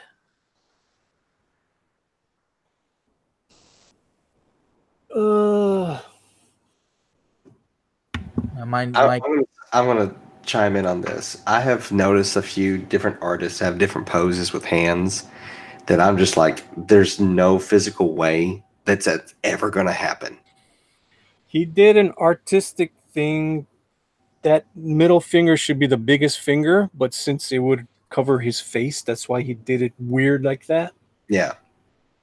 So that is wrong. Yeah. But that is the reason why he did it that way. I understand why he did it that way. He should have made that more foreshortened because that is the biggest finger that you have. Yeah. Yeah. It's that middle finger that's screwing everything up. That should come down here. And what he should have done, especially because it's going to be a cover, is go take a photograph of a damn Hand. Yeah. and just trace the damn outline. Trace the outline and then figure out, do the rest inside, do your shading and stuff. And you would not see the thumb. The meat of the thumb is not supposed to be there. You see underneath the index finger? You would not see that. That's what's screwing it up too. Yeah, right above. Yep, you would not see that. Oh. That should be gone. Yeah, that would be behind this finger. Yep. Yeah, it did. Wow. The spreading of the fingers like that is just really. Yeah. It almost like makes it look like a foot toe. Well, maybe I didn't look at the book. Maybe it is a foot toe. I mean, maybe it is a foot hand. No, that's all it was. I mean, seriously. Oh God, the art's horrible. Sorry. There I go again. It's not what I like to see. Yeah, I mean, it's not. It's better than what I could do. So what am I saying? Coming from a background in doing graphic art, I mean, there is so much tracing, so much overlays. It's like just to get it done faster and get it done correctly. Mm-hmm. I mean, like even now, people use Manga Studios and they have models that you can actually put underneath your figure to make sure you got the proportion right. So use whatever you got. Just don't total trace. I mean, trace the outline, but make sure your interior of your trace is your own style. I mean, if you're doing a freaking cover for Hercules from Marvel, a lot of eyes is going to be on it, but it really doesn't matter. Just take a photo of your own hand so that it's your stuff. Oh, exactly. And do what not Rembrandt, more modern guy, who is very, very popular, does all the Soto, Rockwell. Rockwell used to trace. Did you know that? Yeah, I mean, it's called. You got a deadline. You got to make a damn cover every single week. Yeah, you're working for a magazine. They don't care how you got there. They just want the finished product. Yeah. Well, we all know Disney did it too. I mean, you can look at their animated movies and Snow White and Robin Hood dance the same dance. As rotoscope. Yeah, rotoscope it. The DC movie with Batman versus, I believe he fights Robin or something. Dude, yeah, that just came to light just a little bit ago, where they took the whole fight scene and just panel for panel. I mean, just absolutely. Which one is what do you do on that? The Batman, is it Bad Blood? Bad Blood, yeah. That they took a whole panel for panel of this martial artist fight scene that he did himself. They literally just redrew Nightwing and Batman over top of it, or whoever. There's not a missing page. There's not a missing panel. There's not a missing second. It is panel for panel. I mean, not panel. It's not paneling. It's a film by film. Film frame by film frame. Cool. Yeah, it's insane how much they stole from it. And I don't think that's what you're talking about. I don't think that's way more than just, hey, I need a deadline. That's straight up. He took everything. Yeah, he's going after it too. Good, he needs to. I can't remember where it was. It was a random video on one day falling into the YouTube void. Right. Well, gentlemen, I'm out of here. It is 1:45, and I got to take care of my kids tomorrow. So, Manny, thank you so much for having me, brother. I really enjoyed coming on and talking and hanging out with everyone. This was cool to have you on. I mean, I know it's way past your bedtime. It's way past my bedtime. I'm so tired. Where can we find you? You can find me Instagram, Twitter, Facebook, Josh Chris Art, and YouTube as well. I think it's joshchris.art. Hopefully I can, I got lucky to showcase, here's my Dr. Doom. That's but beautiful. It is so beautiful. Go a little bit. And, it's once again, I'll have to go dark again tomorrow night if anyone does anything, I'll hop on and talk, but I got to get this project done. We got Edwin Boyette out there, and Edwin, that is Josh Chris Art, who did that beautiful Dr. Doom. Which was one of my favorite villains back in the 80s when I was a kid. Yeah, which will soon be in my hands. Yeah, that's actually so beautiful. That's actually for Manny, so. Yeah. So, but you all have a good night, and I will catch you guys. I'll catch some of y'all tomorrow, all right? Good night, Josh. Have a good night. Josh. Thanks for coming over, Josh. No problem, buddy. See ya. All right. Who else is in our chat? Who else is in our panel? In here, Jiminy. How you doing tonight, Jiminy? Pretty good. How you doing? We're doing great tonight. It's one of those crazy nights that I started so late tonight. I mean, we had our little meeting that I had to go to, so that is why I started late. Okay. Tales from Beyond the Gate crew. We have gotcha. Yeah, so usually I come on at 5 my time, 10 o'clock Eastern time, but it was one of those nights like, right. Goodness, let's go on at 7:30 tonight I came on, so that's way late. Everybody else is sleeping already. Yeah, I just got off of Mike's stream. He had his big auction tonight with Ethan and Matthew. Did you Weldon, walk away with anything? Me? No, yeah. I have very small pockets, but some of those guys got some steals. Wow. One guy paid $550 for a picture of Darth Vader that Ethan drew with his foot. Oh, I seen him hold that up. I looked over. Oh my gosh, it was insane. We've gone into image creator territory back in the 90s, man. There's rock stars now. Yeah. Wow. But I mean, there's some fantastic art like by Matt Cosson. He did a drawing of Cable. It was fantastic. It only went for $100. I was shocked. And what else? Oh, Ethan sold his original drawing painting of Rainbow Brute, and that went for $1,300. Oh, I seen a glimpse of that. That was. Yeah, I mean that was a great piece. So yeah, a lot of good sales tonight. Cool. I just missed it. I was on ERTs earlier, and then I went to that meeting, and then I said, I went back on E, and then I started up this stream. So I didn't even know who else was on tonight. Yeah, but it was fun. It was fun to watch. Even if I couldn't afford anything, it's fun to see all that great art. So, and Matthew, I don't know if you know him, Matthew Weldon. He's been doing some of the drawn in quarters the last few weeks. That guy is an amazing artist. If you haven't picked up or looked at his comic book, Punchline, it's by Antarctic Press. You should. I mean, he was just flipping through. He was trying to find stuff to auction off, and every single piece in his portfolio was just like,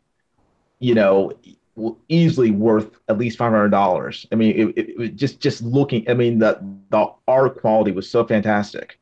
So everyone, I encourage you, if you're not following him on YouTube, follow Matthew Weldon. and on Twitter. He's a great artist.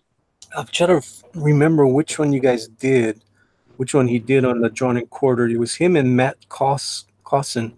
They did fantastic. Yeah. I'm trying to figure out what was that? It was like about 3 weeks ago or something?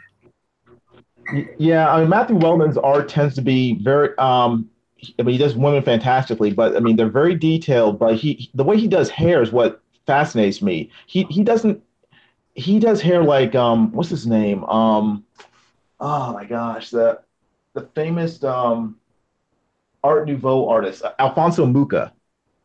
He does hair like Mucha, where the strands are it's hard to describe. Sure. Hold on 1 second. Yeah, I know who you're talking about. It's not the artist you're talking about, but the one that was on Drawn and Quartered. He does kind of like it's not colored. Let's see. What was his? He said Mucha was the Yeah, art. can you see this? Can you see this? Yes. This is Matthew Weldon's art. This is his first issue of Punchline.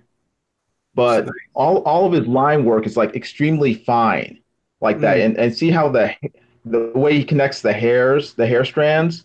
So good. It's almost tribal. He leaves them open. It's like it's really cool. Cool. Yeah. Oh, But all of his artwork is like this quality and it's just brilliant stuff. So pick it up. Well, let me go see what the chat is all about. Everybody's going crazy because Edwin's in the chat. And it was that one that I was thinking of, the Drawn and Quartered, was a Red Sonja, which Matt Cosson and Weldon was awesome. I like both pieces. I mean, that was a night. Both of them were fantastic. Yeah, that was a night that Doug should not have won, but he did. Yes, the famous Doug night, the night of Doug. Famous Doug night. But I felt so bad for those two guys because both of those two guys should have won. You know. Yeah, I mean, Drawn and Quartered is a great show. The best artist doesn't necessarily win, but it's always fun. So, you know, we got KG out there. How you doing, KG? I know KG's been under the weather. That's why we haven't seen KG around for a while. Hope you're doing good, KG.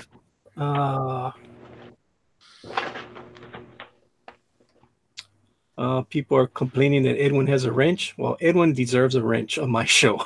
I mean, taking away Edwin's wrench, it's not going to happen. I think Edwin deserves a universal wrench for everyone. Yeah, I agree with that. I second that. Like I said, I mean, there's going to be a few wrenches on my program, and Edwin deserves his wrench. I have a wrench on Edwin's show too, so he's not going to get his wrench taken away. Yeah, if there's one person you can trust, is not going to abuse. Yeah. If anything, Edwin's going to put great stuff on there for you guys to look at. Velnid said that Edwin, you should put a link in the chat for Cross Comics. We're all hailing Rick tonight. Oh my Lord! Wow! Rick is huge blessing to our community. Said Santa Raven. Yeah, that is fantastic. Edwin said, talking about Josh Chris's Dr. Doom. That is awesome. Everybody's saying goodbye to Josh. Velnit is telling KG to put a link for Rick. Do we put a link for Rick, or do we put a link for King's Kid, or do we put a link for Linda? He has so many things. I have a question. Yes. Do you think that Jim Lee would have been as big as he was if he did not come in on the coattails of Silvestri? Was he on the coattails of Silvestri? Oh yeah, big time. I mean, look at this page right here. If somebody told me that was that Wolverine was Jim Lee, I'd go, oh yeah, early Jim Lee. I'd go, oh yeah, but it's not. It's Silvestri right before he turned the book over to Jim Lee. Well, but the whole thing is, Jim Lee was actually more of a clone of John Byrne when he first started. Yeah. Yeah, I mean, he was really like John Byrne, so he would have been big wherever. Yeah, he adapted his style. You know, he was really like John Byrne when he first started out, and then he got more and more his own style. So yeah, he would have been big no matter what. I mean, he's a beast. There's no way that he would not have been as big as he is. But you got to admit, he got a good launching point from Silvestri. Yes. I mean, it's good that he did a whole bunch of other stuff too, but yeah, he would have been big no matter what. Right. Crypto is saying that this channel needs more Crypto, Rising, and Ninja. I'll take Rising and Ninja, but I don't know about the Crypto part. That is Kryptonite when it comes. He is interesting cat. I love you, Crypto, but sometimes, you drive me nuts. Edwin says, yeah, Matt's cable was a steal. I wish I had known about that. I would have bought it. Damn it. Darn it. Joshua says, I thought someone already bought Foot Vader. Who the hell is Foot Vader? Velnid is putting a link for Rick's comics. No, we're not going to do. Edwin said, I told Matt to advertise it earlier in the week. Yeah, I mean, I wish I had known that there was actually going to be an auction tonight. Trusty Sidekick says Matt Clausen had the bad fortune to go after Ethan in an auction. Yeah, I bet that happens. Good Dog Press, that Doom is looking good. Like he went after Ethan art or what? Yeah, I think that they did an auction and Ethan's art went up in auction first, and then right after that they put Matt's. That's hard. Yeah, you don't know. You put your star players behind. Yeah. Yeah. Yeah. We need somebody that can do an auction voice for that thing. No. It said he we had Rainbow Brute, and I guess it must have went very expensive. That's what Edwin's saying. Good to see you, brother. Feel wiped out now. Lorenzo said, good to see you, Edwin. I bet Edwin is a working man, guys. See, I get to work behind a desk. Mm-hmm. I used to be a working man, but I worked my way up the food chain. So I get to sit behind a desk and put out fires. You know what? Being a working man was much easier.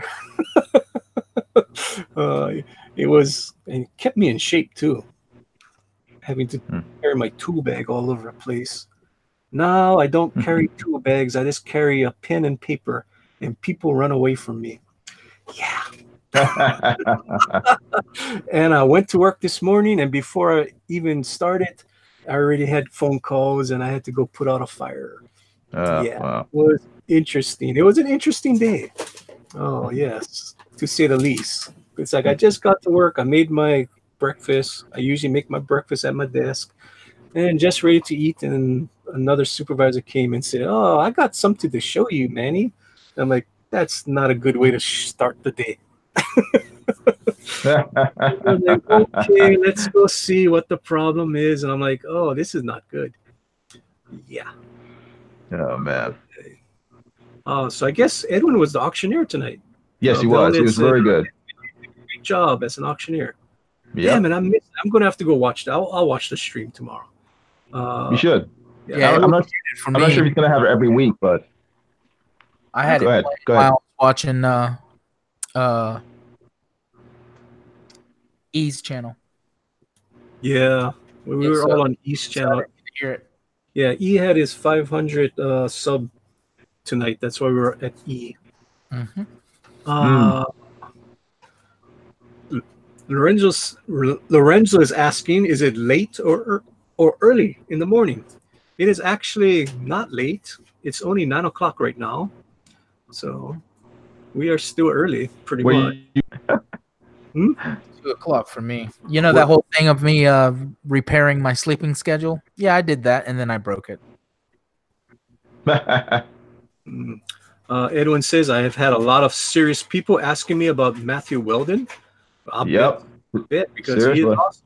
Yes, I will give him that. I mean, I thought like I said, his Red Sonja blew me away, and Matt's Red Sonja blew me away that night. Yeah. I was not too happy about the puddle. That's all I'm going to say about that. Dirty dog. You didn't know that until the very end. Like, you're sitting there looking at that piece going, oh, it's so good. And then he just like slides it up. And I'm like, Yeah. oh, man, Doug. Oh. And Raven, Santa Raven is out there and says, Rick is better, eh? Santa Raven says, all Rick's drawing are worth over 1,000, eh? $1,000.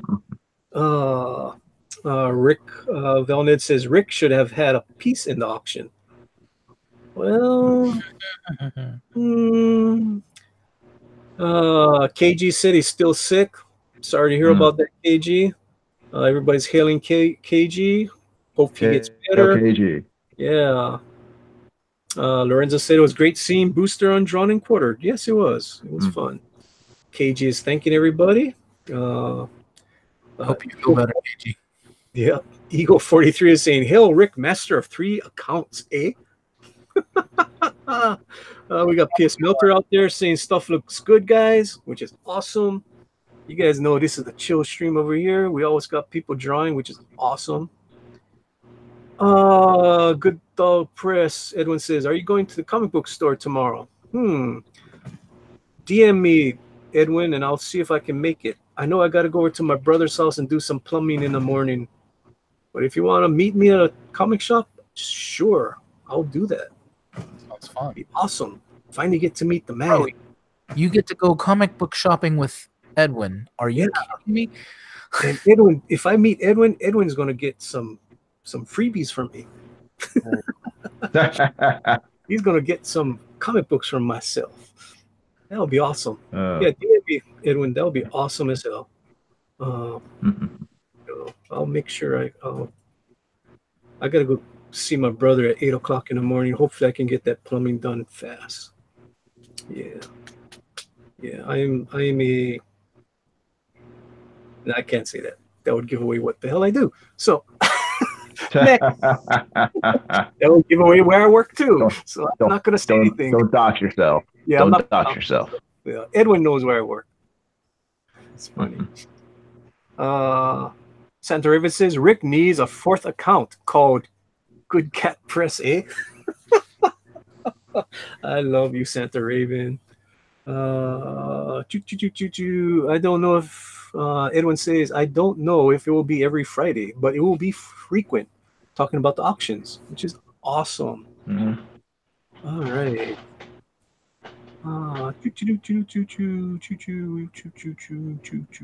Where is Choice?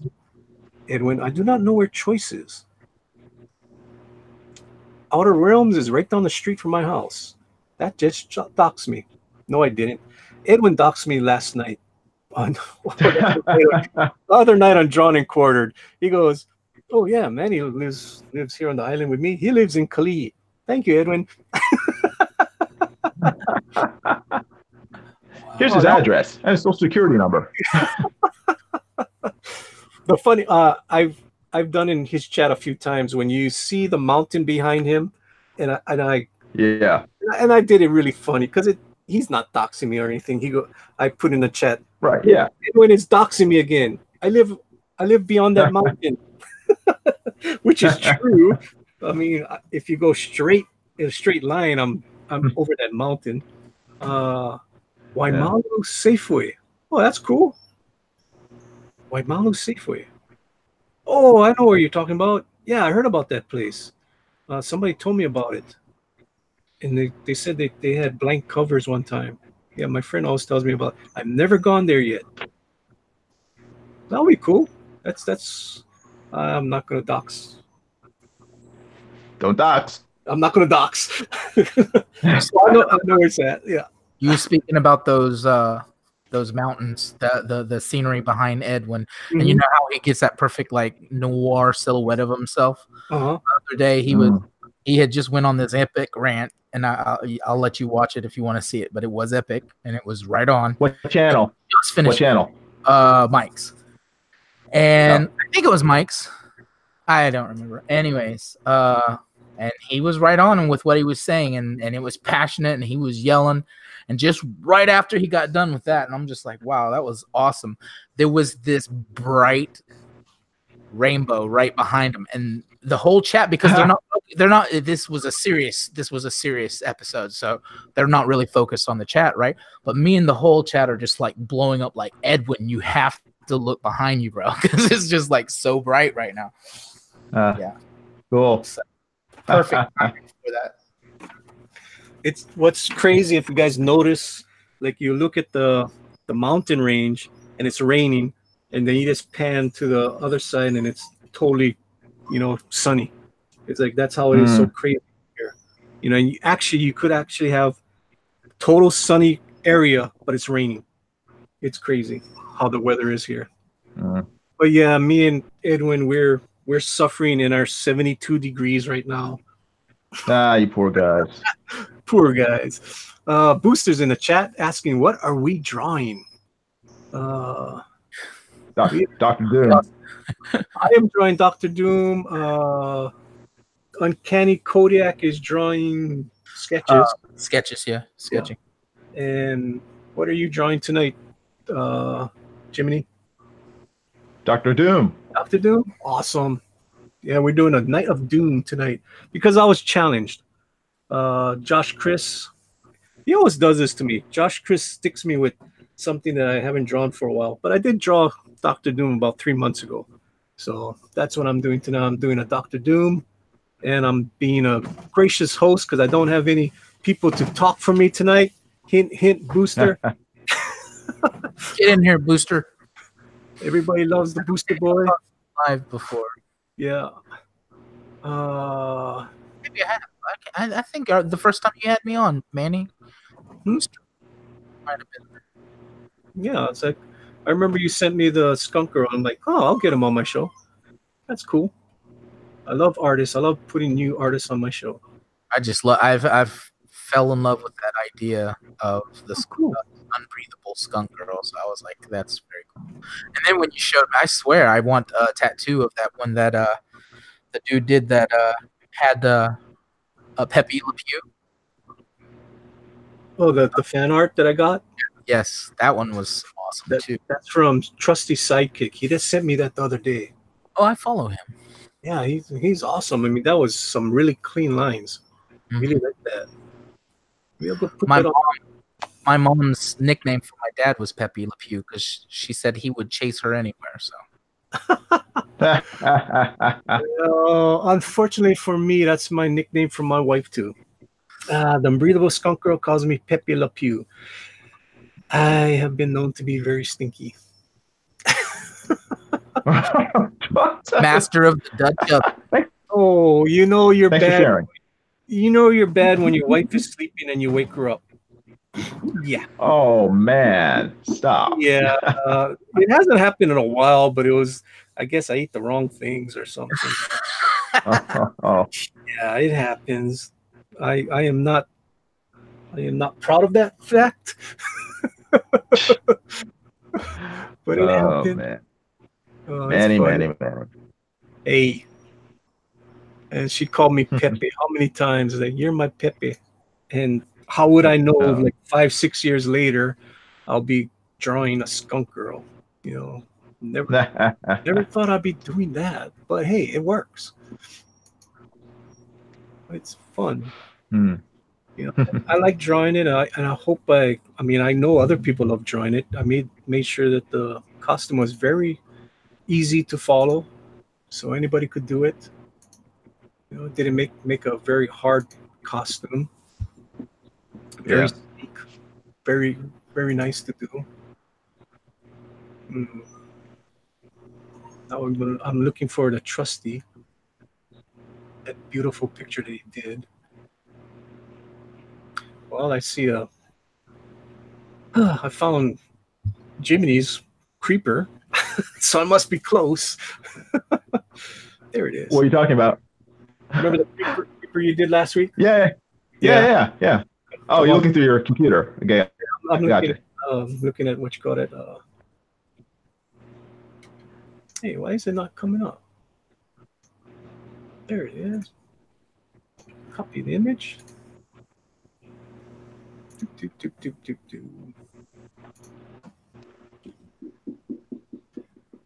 And Hopefully Edwin is still in the chat. You got to see this, Edwin. This is awesome. This was sent to me by Trusty Sidekick. That is some awesome artwork. Oh yeah, That is great. Trusty Sidekick's a great artist. Yeah. Like, these are very. I saw a Starfire he did, I think for Pope Fire, and very impressive. Oh yeah, I mean, very, very nice. I mean, my wife told me, "Why don't you draw Pepe Le Pew with Skunk Girl?" I'm like, I don't got the time to do it, and you did a great job. I don't think I need to do one now. It's like, Hey Manny, if I drop out, my computer crashed. It's that's frozen. okay. Well, if you can come back, come back. Don't worry about it. It They happened. did that to me earlier. It happened. Trusty Sidekick is in the house. Yay, Trusty Sidekick. Hey, Trusty. You know, I always promote you, Trusty. I know he was in somebody else's stream. He's like, "Oh, did you see what Manny did for me the other night? He kept on showing my artwork." I'm like, hell yeah, I'm going to show artwork. I always show artwork. Anybody who sends me artwork, I'm going to show it. You know, get you guys some exposure. You know. Yep. No, you put me over the top with over 100 subscribers, so thank you, Manny. Yeah, no problem. I mean, as long as you guys come here, we just chill and draw. That's what everybody wants to see. They don't want to see the drama. I mean, we had the drama earlier tonight when I had some questions about Mr. Rick.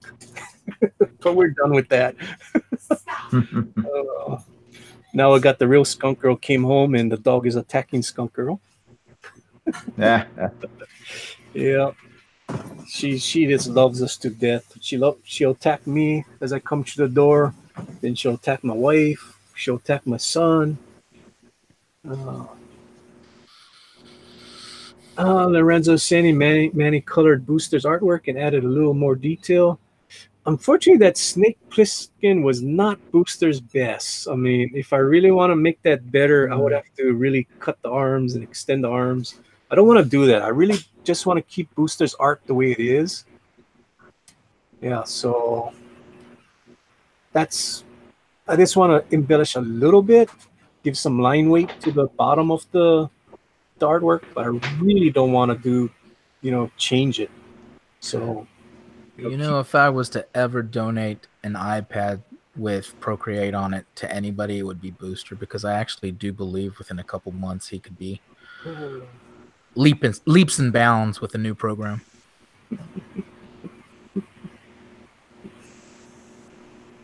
Yeah, Booster has talent, despite what he tries to do.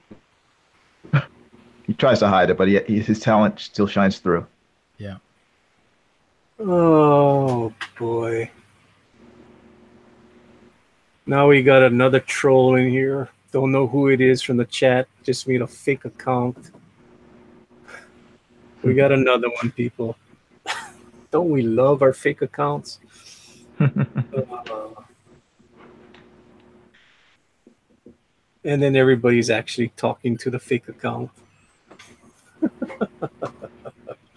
Alrighty then. Lorenzo is saying I voted for Booster. He showed up on so many streams. It provides a lot of entertainment. His drawings are getting better too. Yes, his drawings are getting better. That one that he did, the Flash, was very nice. And actually, the one he just did last night, the Judge Dredd, wasn't too bad either.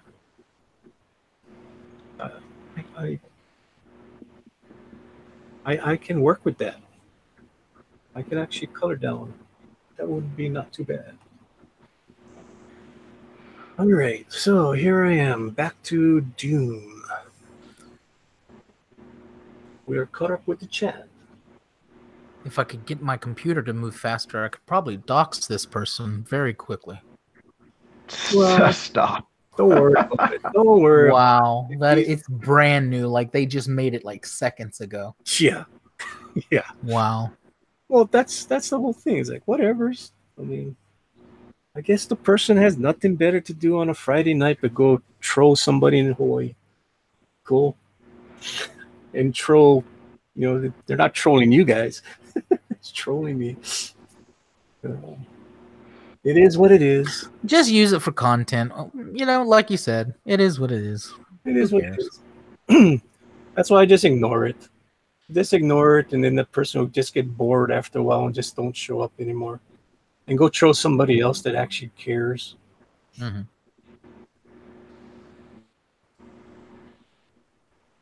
But that person must be in love with Rick. That's all I can say. No, that person always sticks up for Rick and gets angry with me. Makes you wonder, don't it? Yeah, it does. Like, you love Rick a lot. You love Rick a long time.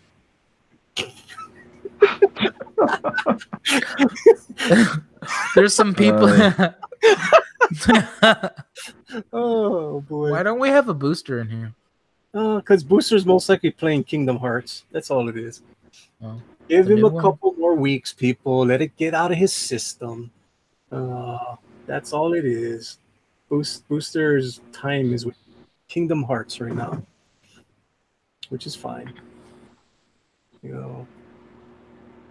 He can't be on every single stream once his game comes out that he loved so much from so many years ago. Yeah, I was starting to get addicted to Call of Duty again. I had to break it off. Oh, I do not want to start again. That was really bad. Yeah. Never get into Call of Duty. It was too realistic for me. I was getting I don't know. Maybe I'm too sensitive, but I started to get sort of unnerved by shooting so many people, even if they're just fake.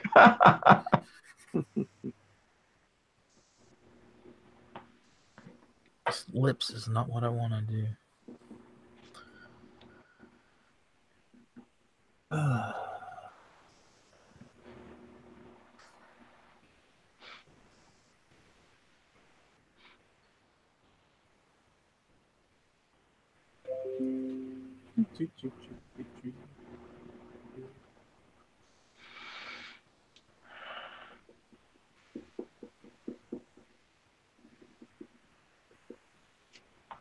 So Uncanny, how was your?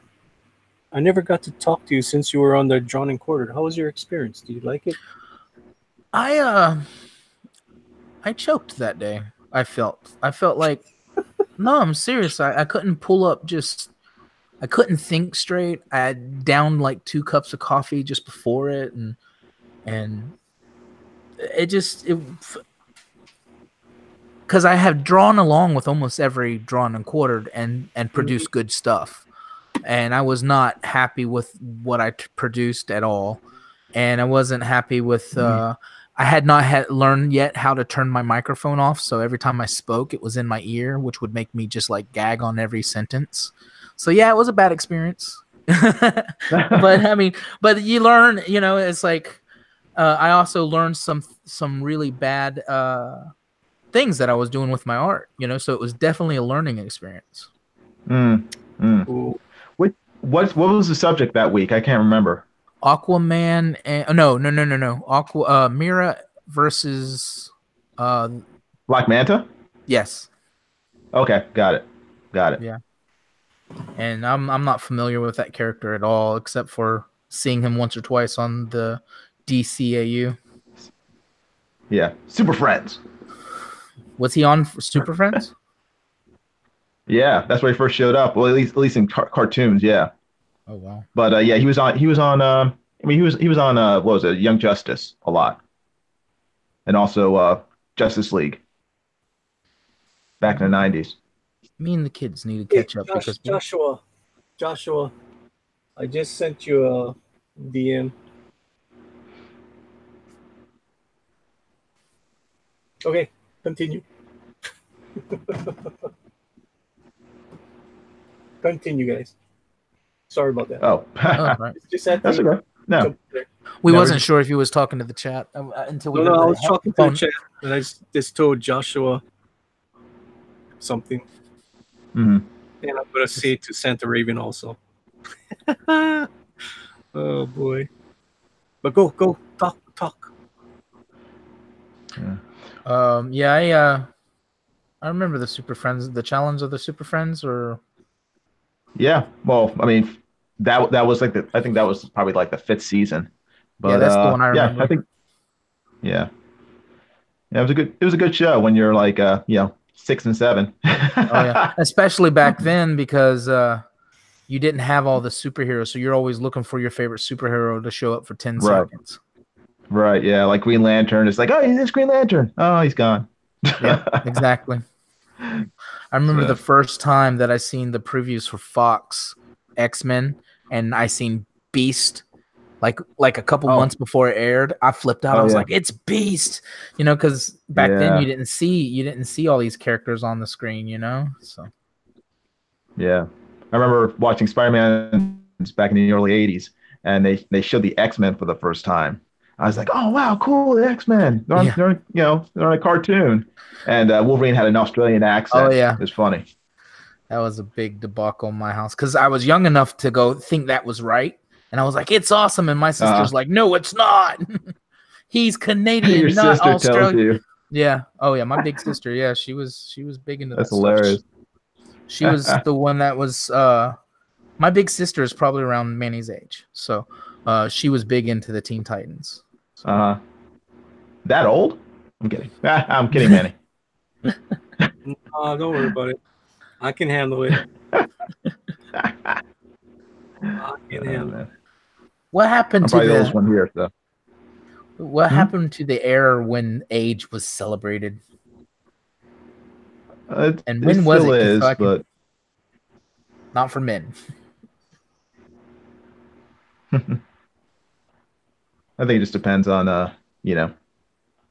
the situation. Like I think people in comics, the old people like old people who are in comics, like professionals, they're pretty much celebrated by fans and stuff. So it just depends.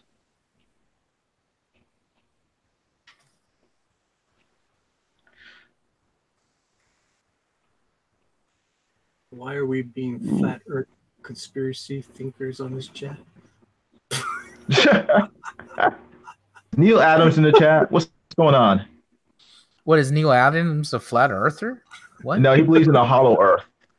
Neil Adams believes that Earth is hollow, and he has this whole theory that, like the old Tarzan novels, that there's possibly a civilization in the middle of the Earth. Cool. And this is real. This isn't him. Yeah, this is real. Yeah. What? Wow. Maybe I should ask him that when he comes down to the Comic-Con. I'm sure if he's into it, he'll be proud. He'll be glad to tell you about it. He probably will. But you know what? I kind of like that because I mean, it's crazy, but I like the fact that he doesn't care and he still talks about it. I admire that. If you have a crazy theory, if you believe in that half the population are lizard people, and you're happy to talk about it, cool. Make a comic book about it. Remember how big the Mandela effect was about 2 years ago? Everything was Mandela. The Mandela. Effect. You don't know the Mandela effect? No. What is that? Oh wow, it's things where lots of people believe they remember things certain ways, and a large group of people believe it this way. And they'll like post a meme saying, but it'll blow your mind that the actual saying or the actual thing or the actual spelling is this. And you'll go, no, I know it's that. I know it's that. And you'll go look it up and it's never been that. That's the Mandela effect. It comes from the fact that there's a large group of people who remember Mandela dying in 92. Right. Now, I don't remember him dying in 92, but I did think he was dead. And when he did die, I was like, didn't that dude die a long time ago? So thus the Mandela effect. That's a really rusty, that's a really simplified explanation. Yeah. I need simplified explanations because I'm very simple. So thank you. It worked. I understand. Yeah, it gets interesting, and then you'd go, it just like anything else, it plays itself out and explains itself if you really open your mind to it. Yeah. I always wondered how the astronauts actually feel like when they do get a flat earther. Like let's just totally give them a credit and say, none of it's, real. And they're up there looking, doing their studies, always looking at the Earth and stuff like that. And then they fly down and found out that people actually believe the Earth is flat again. And they're like, whoa, what happened here? Yeah. And my question is, are there try something new? I'll try something new. Keep on going, guys. Yeah. Sounds like there's something going on behind the scenes. Oh, I'm gonna try something new. Should have done this a long time ago. Because Manny don't play that. What is that song that just popped in my head? The eyes are too close to the this, and the this is too close to that, and it looks nothing like what I wanted it to. Oh, that's what sketching's for. Bye-bye. Should have done that fucking weeks ago. Yeah, I just swore. I loved it. You just heard me go, wow, I don't know what you did either. And I still was like, whoa, that sounded epic. What happened? I heard the bunt.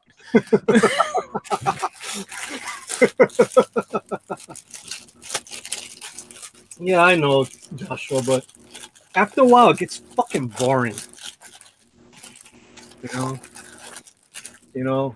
Don't come in here with that weak shit every fucking night and think I'm gonna take it. That ain't gonna happen. Now it's late enough for me to be like I am now. Good Dog does have other nicknames also.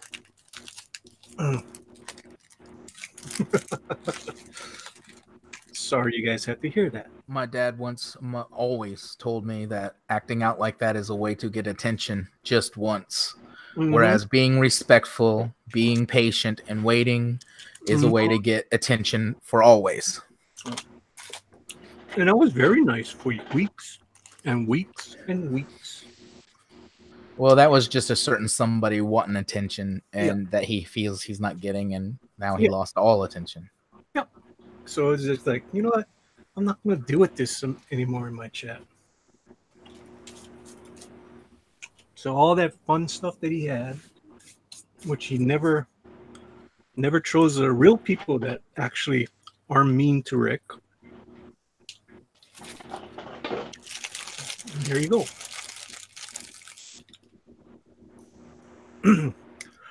Joshua, you're going to lose your wrench soon. Pretty nice, Joshua.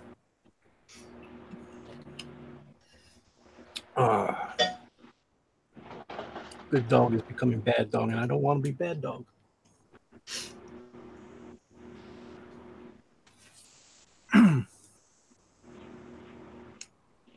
Hey, the title does say Night of Doom. It was prophetic. It is what it is. It was a warning. It's not so subtle warning to the chat. Oh, no. The chat is okay. It's just that one person. Okay. Go play with somebody else that actually is mean to Rick. Not to the person that's actually been nice to him and whose wife is always on his streams and giving likes and watching his stuff to give him views. And I'm in the morning watching his show every single day. I can't communicate with Rick because I'm at work, but I have it on the background. So I'm one of his viewers every day. I support him every day. I support John every day. We support everybody in this little community. So I kind of took it personal when somebody's attacking me, saying that I'm taking viewers away from Rick when I am one of his viewers. So that's that. And back to Doom.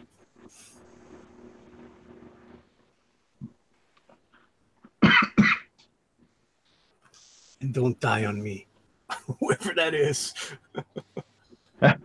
Who's got I can't make it. It's the night of doom. It's like the rapture. Oh man! All of a sudden, pencils just start dropping on stream. It's like, where'd he go? the lucky ones?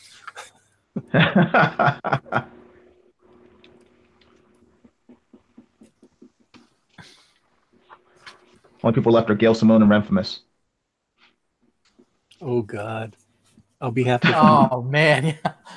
And SJW Spider-Man. Come to find out, SJW Spider-Man is Rick. No, I'm just sorry. I'm bad.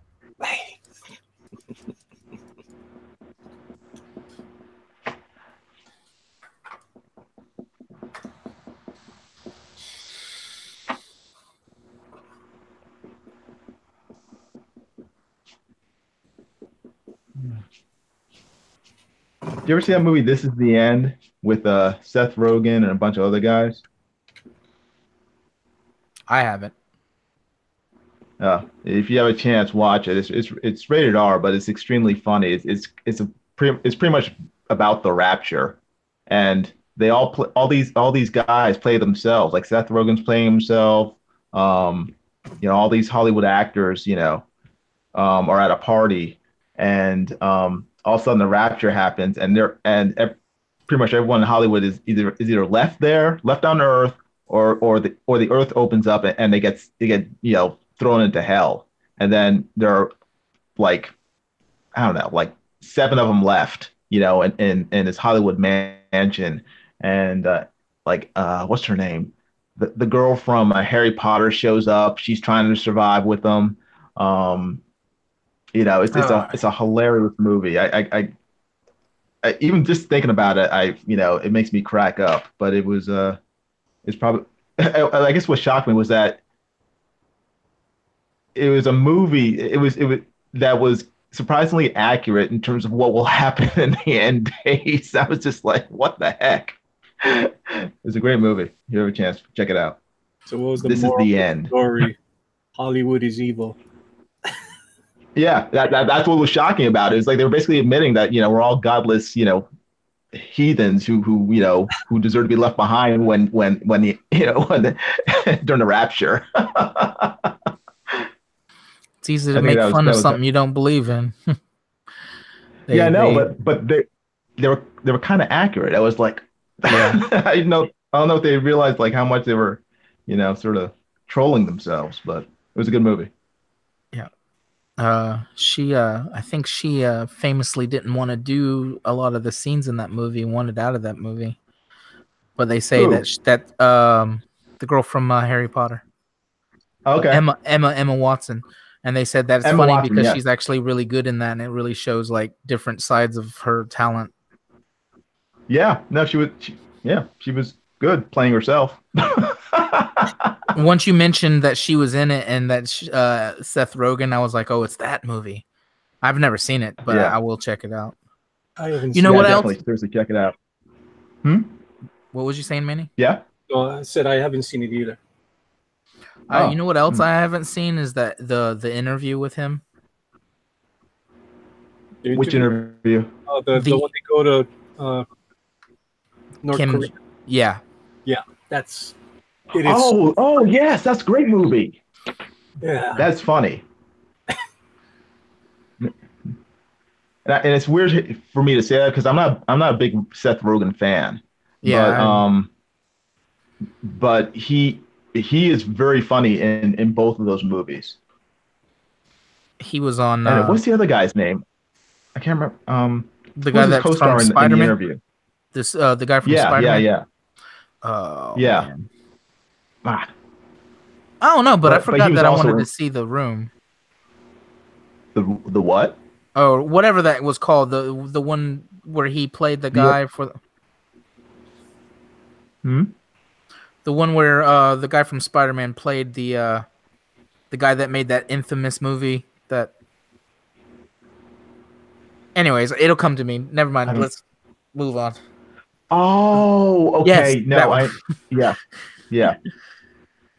Oh, I forgot about. I haven't seen that movie either. So. But no, he was on Snoop Dogg's show one time back when I would No, watch really? Snoop. Before Snoop Dogg Mhm. lost me as a fan, and they were smoking just bags of it, you know. And he every other thing would do that laugh of his, and it's so natural, but it's so annoying. I was like, I'm never watching another movie with this guy in it ever. But that's probably not fair because he was high and Yeah. he was. Mhm. It was Yeah. so bad. I can't guarantee that he won't do that throughout both of these movies, He's like, but yeah. but they're both so funny in these two movies that I mean, even if they kind of annoy you, which they do me, they're worth watching. Yeah. So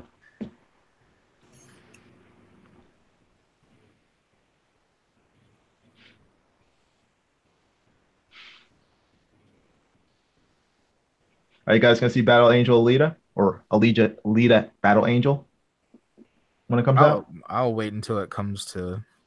When is it home. coming out? What? It comes out Valentine's Day. Take your wife. I thought it was supposed to come out a long time ago. Why did you pull back so much? Yeah, well, it's not. I don't think it's that they pulled it back so much. It's that James Cameron has been talking about making it for the last decade, and he's kept on putting it off. And now, but I don't think it's been pushed back from the original date it was supposed to premiere. I thought it was supposed to be a period. That's why I was like, I thought it came out. Yeah, why does it take him so long to do a project? I think he's just indecisive. I think he probably has like 1,000 thoughts in his head, and he's saying, so, it's like, hey, I'm going to do that, and then something else, pops into his field of vision, and then he's like, hey, I'll do that. So I know he's a workaholic, so it didn't make sense that all these projects took so long. Yeah, probably just has ADD. So yeah, can't focus on one thing for too long before he's, squirrel.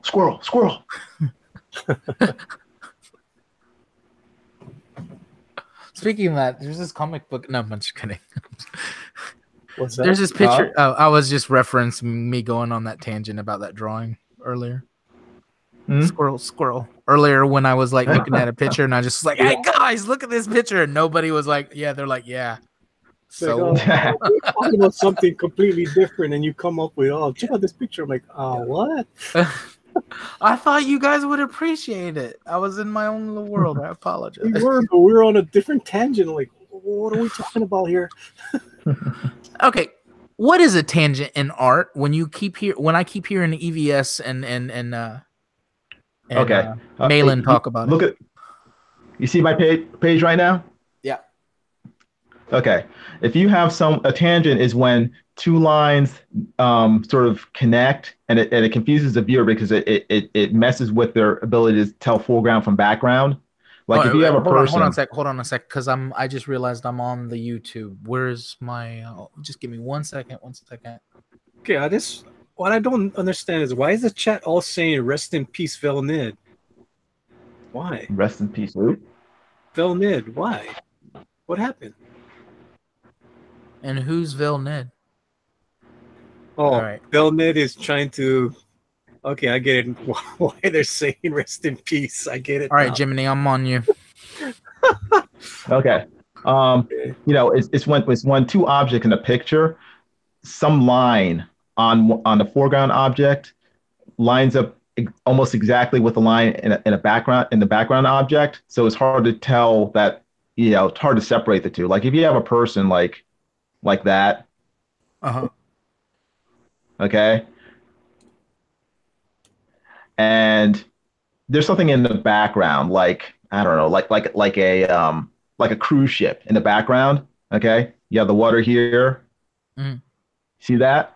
That's the water. That's a person. You have a cruise ship in the background, but you draw the cruise ship so that the line of the cruise ship lines up exactly with this guy's arm here, so that the cruise ship is like right here. Okay, in the water. That's a tangent. Because there's not a real separation between the line of his arm and the line of the cruise ship, and it's confusing because it makes the image look flat. instead of having a definite foreground and background. What he should do is either move the line of the cruise ship either here or further into the figure, so that it doesn't line up exactly or close to the another line in the foreground. That's what's known as a tangent. Oh, okay. And when you do it in art, this looks bad. Yeah, when I asked, they didn't see it, and the chat tried to answer it for me, and they were wrong. Oh, I think they gave What'd me they say? Webster's dictionary. I was like, Oh, okay. I know Gotcha. that. Well, I know what a tangent is. I don't know what it Right. means in art. Gotcha. But no, that explained it well, because when they held up EVS's thing earlier, he said something about a tangent again, and I was Yeah, like, what the yeah. heck? This is They like teasing Mike about times that he accidentally inadvertently puts tangents in his artwork, and then both Ethan and especially John Malin. Yeah. Can it be would you call that a trope? Trope? What? A tangent? Yeah. Or is that no, that's not a No, trope. no, it's not a trope. A trope is a sort of a Overused verbal. Yeah, a tangent is it's just an inadvertent mistake in art in drawing. No, I mean trope as it comes to comics. I don't know if you've seen comic tropes or No, something like that. No, because I mean a trope is something that is done Over and over, like Liefeld and right. No Feet. Right, yeah, and it's usually done kind of intentionally. I mean, Liefeld didn't draw feet because he couldn't draw feet.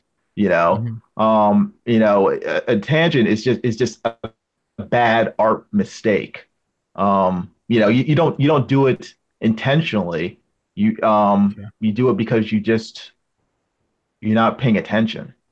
I would consider a trope in like like the infamous refrigerating girlfriends thing.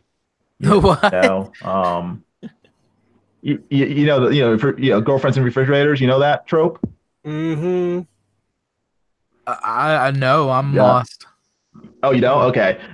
Gail Simone, who famous comic book writer now. She became famous because she started whining about a trope in comic books back in the 90s about girlfriends and superheroes being killed, maimed, injured. Girls in comic books being hurt in order to push forward the story of the male hero. Whether it's Batgirl being shot, crippled by the Joker.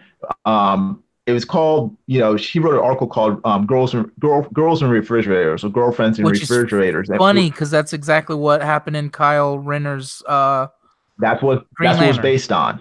Oh, That's yeah, what it was that based horrified on. me as a kid. Yeah. I thought it was funny when it happened. But after that issue came out, she wrote that article, for like Comic Buyer's Guide or, some other, comic book publication. Maybe it was just on the internet or something. And so that became a sort of a popular or an infamous trope where girlfriends or, sort of girls around superheroes becoming injured or killed. Mm-hmm. That's a trope. Like I said, a tangent isn't a trope. It's just, I think of a trope as an overused plot device. Like jumping the shark. Yeah, exactly. Yeah. I think. I don't know. So it's definitely not something you could use to your advantage sometimes. You could if you were making like a parody or something, or like you're sort of mocking it in comics. In terms of actual comic books, I mean, I don't. Yeah, I think it's just sort of just bad illustration. I get, like I said, you can probably use it in some way, but it would be, I think, in terms of mocking it in comic books or just in art in general.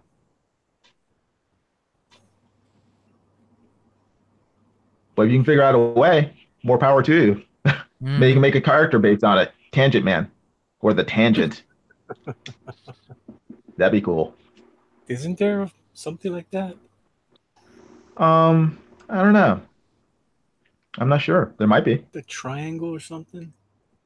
I know they have Flatman in the what was it? The Great Lakes Avengers. I don't know, but the chat is having fun with each other. Okay, Oh, good. yeah. Time to play nice. They're playing with each other. They're all doing their Spartacus moment. Yeah. Ever since you had your moment, right? You know what? Sometimes it's good to do what I do. Yeah.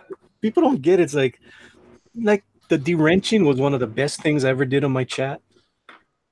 You know, it made the chat so much better. You know, nobody had to worry about being clobbered over the head. I mean, especially for the new people that came in, they're like, why does Manny have so many mods? Don't make any sense for the new people. Because I was getting a lot of new people coming in. You know, it's not like I have new people coming in, so it's like, get rid of those damn wrenches. You know, just keep the few wrenches that I have, which is awesome. It also, I wondered about that because it also, when you get more popular, as you've already seen, you have a pretty big audience as it is. Oh, but, it's not that big. But that's, never mind. I had a 12-year-old joke for that, but I'll keep it G-rated. What's the joke? What's the joke? Tell the joke. I forgot it. Come on, you know you didn't want to say it now. That's what she said. Oh boy. Okay. That's all I got. That's all I got. Okay, go back to I do have a big audience. No, I don't. I have a little bigger than some people. That's about it.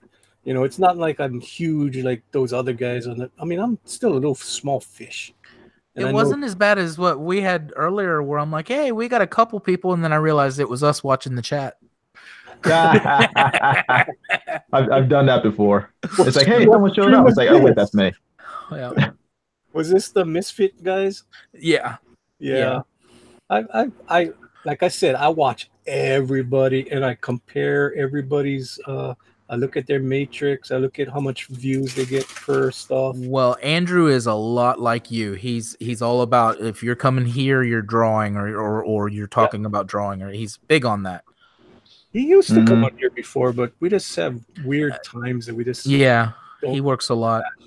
Yeah, but he was nice. I've had him on here a few times. So you ever get him and his best friend Avery together? They're pretty hilarious. Cool. And they live close to me, so eventually we'll get to do like you and Edwin are gonna get to do, you know, kind of meet up and get off this damn drafting chair. Ow! Get out. And I hear there's this mystical place called the real world that I could go out into. It doesn't exist. Trust me. It doesn't? Oh, dang. No. I was hoping. Stay inside. Stay inside. It's dangerous out there. You're breaking my dreams. So, all right. Someone's got to do it. Oh, someone's in. Someone's here. Hello, hide.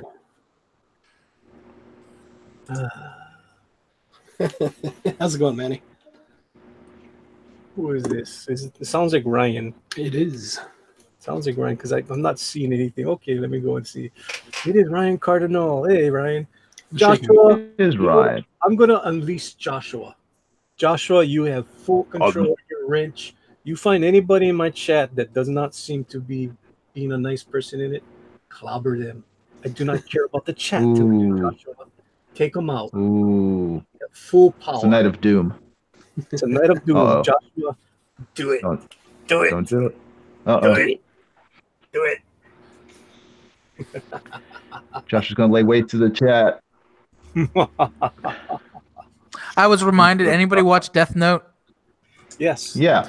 The last guy that he gives the guy I call the idiot, but the last guy that has the death note, and he's like, delete. Oh yeah. Yeah. I just pictured him going out there and going delete. And I bet Joshua's been waiting for this fight for a long time. It's like, Oh, I heard him yell, "I have the power!" and he did a muhahaha. He's been waiting. He's like, oh my God, man, he's going to let me do what nobody can do on this program. It's like, finally. Finally, he has the power. Everyone who's crossed Joshua Hughes is now going to be paying for it. Exactly. Scary. I should have been nice to Joshua. I think only Mhm. Sam Raven is safe in there. Payback time.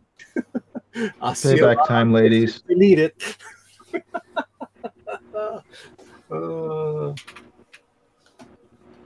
Hey, Arthur.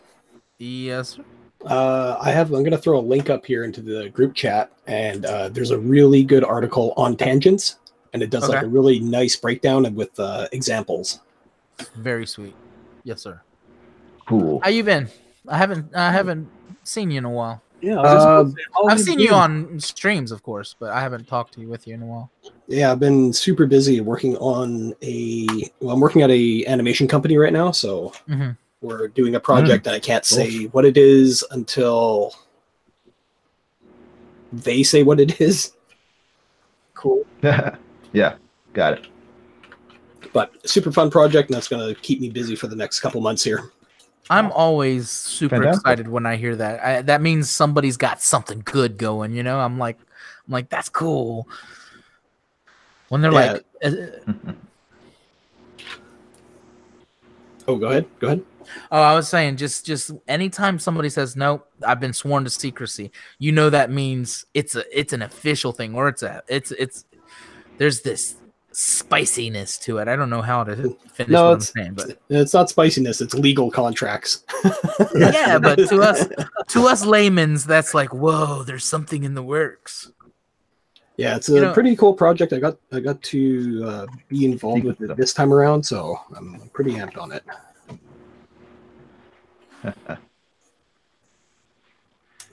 Aloha, Unbreathable Skunk Girl.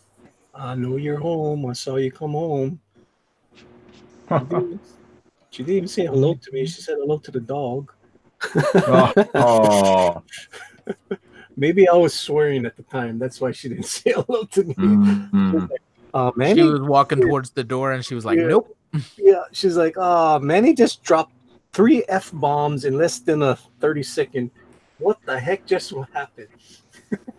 I was like, Manny got a little spicy tonight. Oh, yeah. Yeah, what's everybody been up to lately? I've like I said, I've been kind of out of the loop, so Well, I have not been on as much as I used to.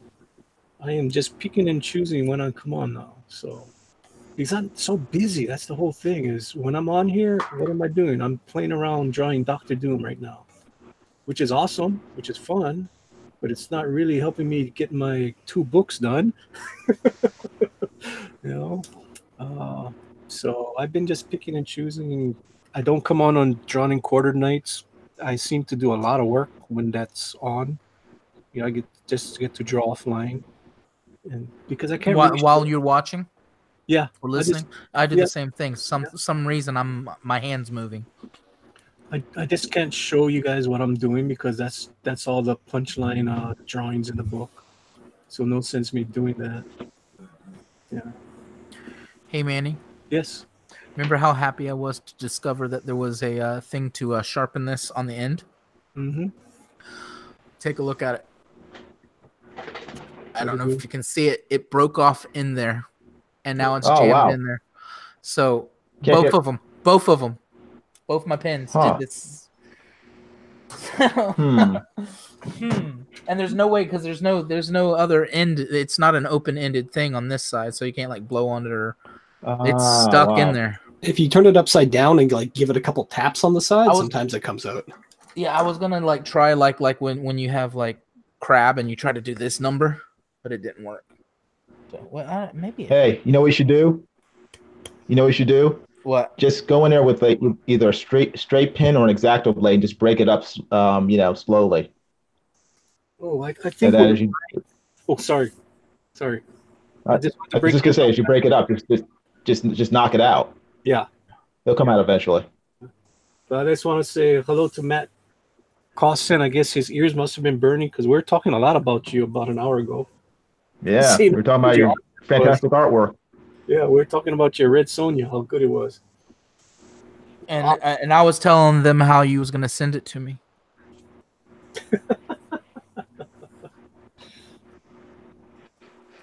Yeah, that worked. Did you get back? What was that? Did you get Matt to come in here? I'll send him the link. Yes, time. Yeah, if he's got time, I'll send him the link. I know where he's at. I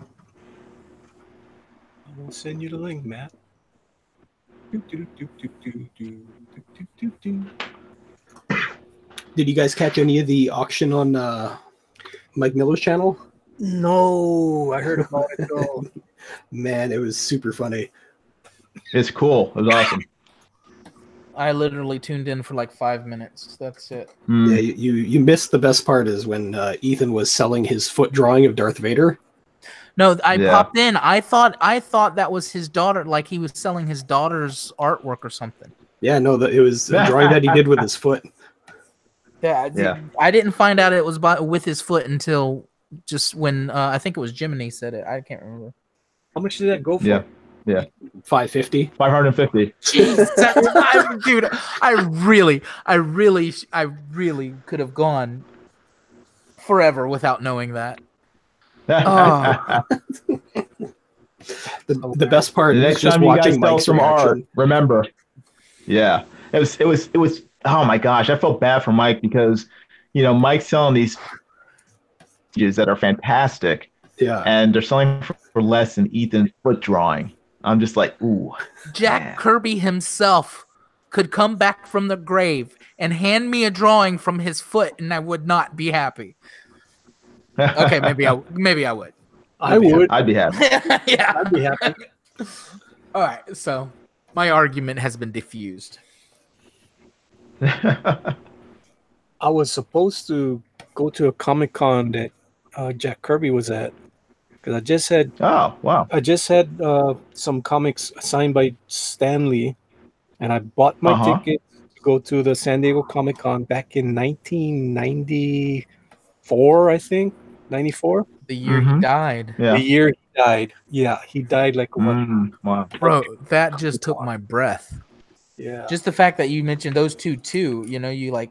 Did you ever get Stan Lee signed work? Yeah, I did, and I got to see Stan Lee twice. Well, actually, 3 times. Great.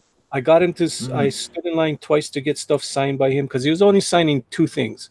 You only could get 2 things signed by Stan Lee. So I went to 2 different comic shops back in '94, and it was all free. Yeah. He didn't charge at the time. Oh wow. And then I was like, oh, cool. So because there were books by Stan Lee and Jack Kirby, I said, okay, when I go to San Diego Comic-Con, I'll get him signed. And then he passed away just before that. Yeah. And then about 3 years ago, Stan Lee came down for the amazing Hawaii Comic-Con. So I got to see him. I didn't stand in line that time because he charged like $100 for signatures. I'm like, I don't think so. I got his signature ready. Yeah. Yeah.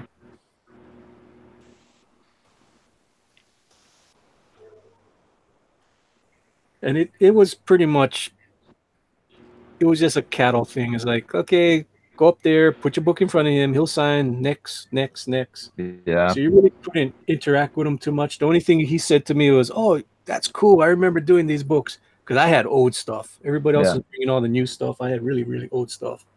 So he was, right. Yeah. I mean, stuff that was before I was born. That's the kind of stuff I was bringing for signing. Yeah. Yeah. I'm glad Stan Lee lived so long. He's big influence on so many people. Yes, sir. But yeah, I really wish I had met Jack Kirby. But I got to meet George Perez. Oh, cool. And he's coming down again, and I'll be at that Comic-Con, so maybe I'll get to meet him before the con starts. Wait, so I thought he's not full retired. Is that what it is? Who? Perez? Perez. George Perez. I don't know if he just does Comic Cons, but he's coming back. I met him once. He may be retired from comics, but he probably will stick doing cons and stuff. Yeah. Well, it was due to health, and that's what I thought was one of the things he had to stop doing was traveling. And he couldn't draw on the spot. Okay. So it might be something that he already has. He's already signed on the dotted line to go. Yeah, prearranged. Right. Yeah. You guys want to hear the most devastating story you will ever hear, and you will definitely take some of your respect out of me a couple notches. Boy, go ahead. I even like when I was thinking of it as he was telling that story, I was like, man, I was such a stupid kid. All right, I lost my dad. I lost my dad in a car accident when I was 17. When I was 17 and he was 47. You know, and he was a big comic book collector. That's where this whole thing started for me. Well, back in 88, back in 88, he and my mom split for a while. Now, this is a man who had every comic book that Marvel Comics produced from the day Marvel Comics come out and probably before when it was Atlas or whatever, you know, he had, but Marvel was his thing because he was about the same age that I was when Image came out. So every issue up till around 84 when he sold about half of his collection. And then in 88, him and my mom split for a year, and he had to put it in my grandfather's storage trailer, and somebody stole it. Oh, whoa. What the heck? Yeah. Now as a kid, I was like, oh man, all those figurines you had. But you know, as an adult, I started realizing when a pristine copy of Amazing Fantasy number 15 went for $1 million, I was like, my dad had that. You know, he had all of it. But what he did manage to, I think he just had, because he kept it with him wherever he was staying, he had Avengers #1 and Avengers #2. Not the greatest of copies, but not the worst of copies. Nowhere close to the worst of copies. Yeah. And up until he died, he had that up on his desk, you know. And I went through this strange rebellion, almost pissed off thing when he passed away. And I you know, maybe a psychiatrist could, describe it better. But whatever it was, it was okay. So right before he died, I had kind of stopped going to the comic book shops with him. We'd go to the comic book shop, and I'd go over to right next door to the CD shop. I had gotten really big into music, so I'd go buy CDs or albums or whatever.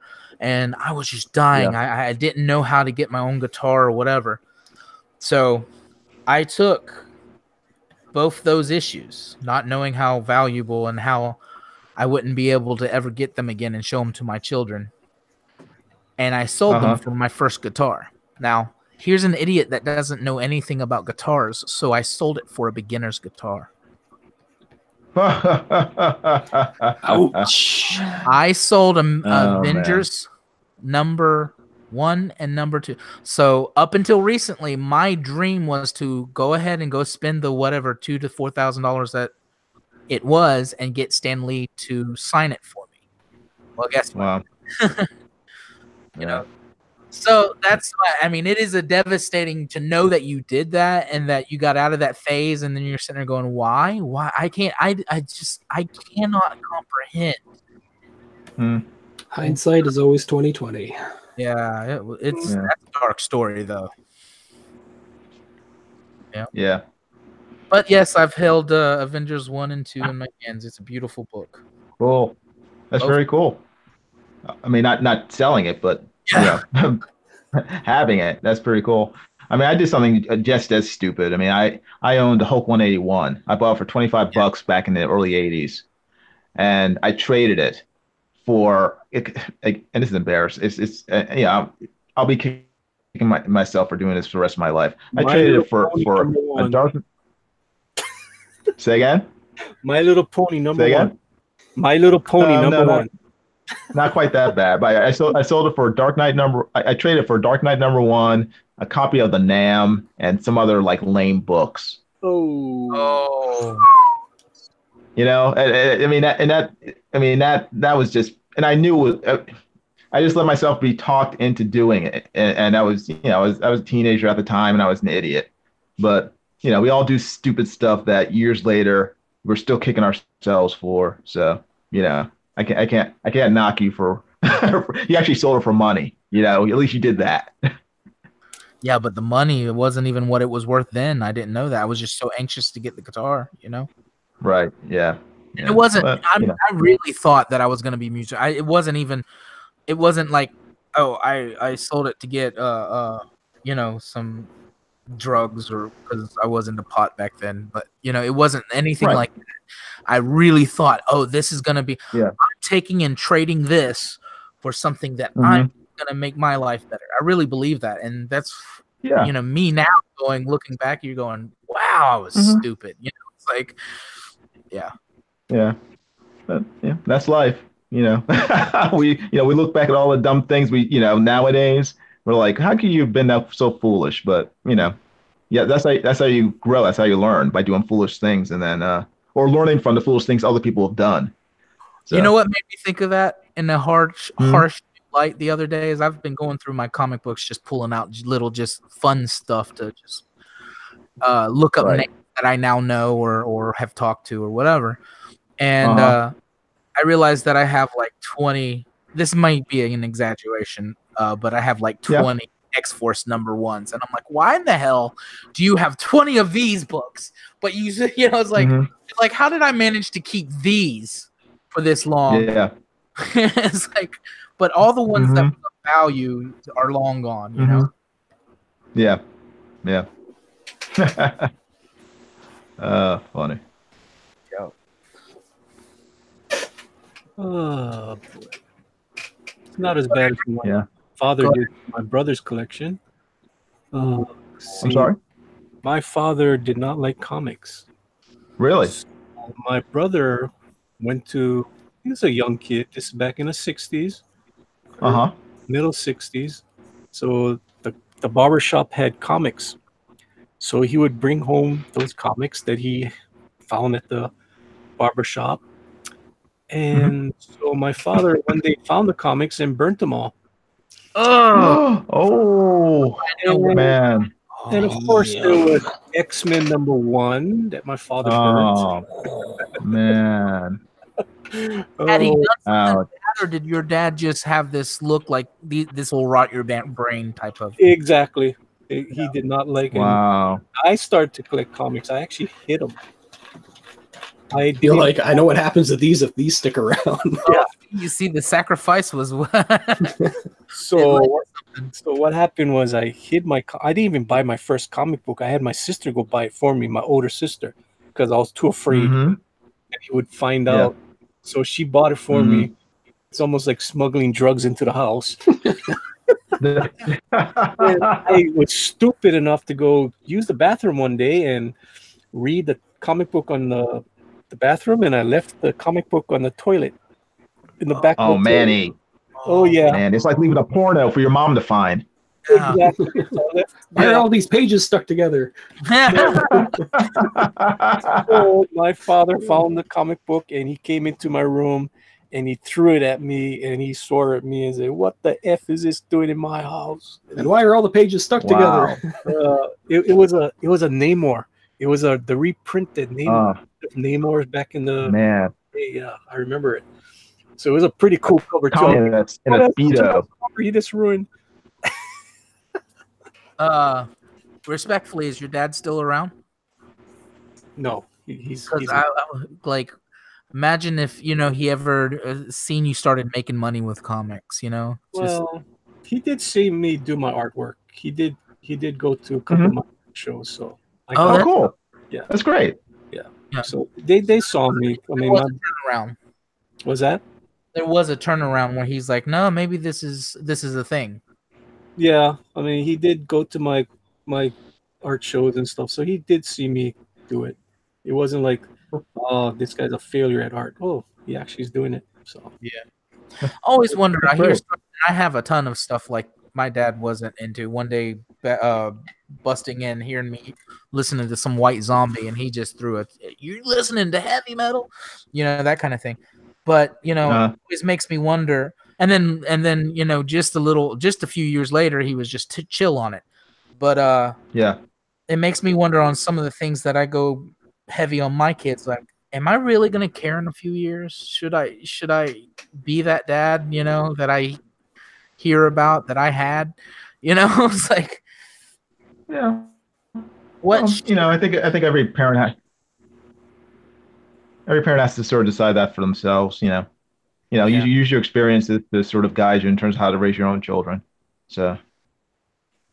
I don't hear nothing from Ryan. What does Ryan say about this? About comics or raising children? I think they're both by the seat of my pants. So Ryan's being quiet as usual. Ryan just sits in the background doing his artwork. Yeah, trying to get all my crap done. Ryan quietly observes like a ninja. Yeah. And do what I can. And what I can, I do quietly. He lurks. I'm like Uatu. I'm just a big head in the background observing everything. My dad That's cool. Dude, and I would always be nervous that if he was getting quiet, he was mad. So I would start talking. That's where I get this thing. Like, if it gets quiet, I'll start nervous talking, So I'm not a quiet person, but sometimes I should be.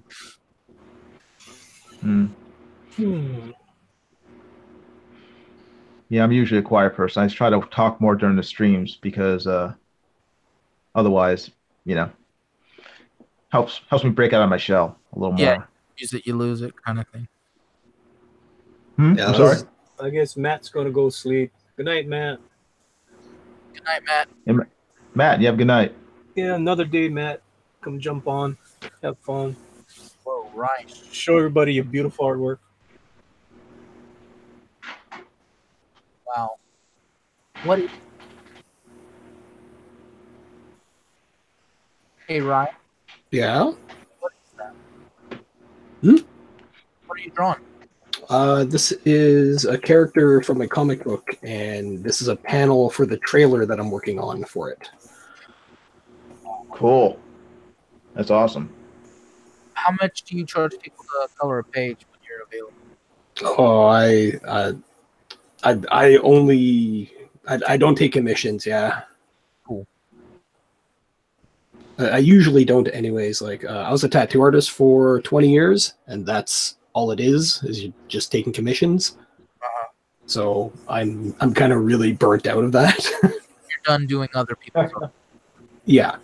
Unless it's something like really, really cool, then, more times than not, if it's something that's pretty dope, I'll just hop on it and do it just for fun.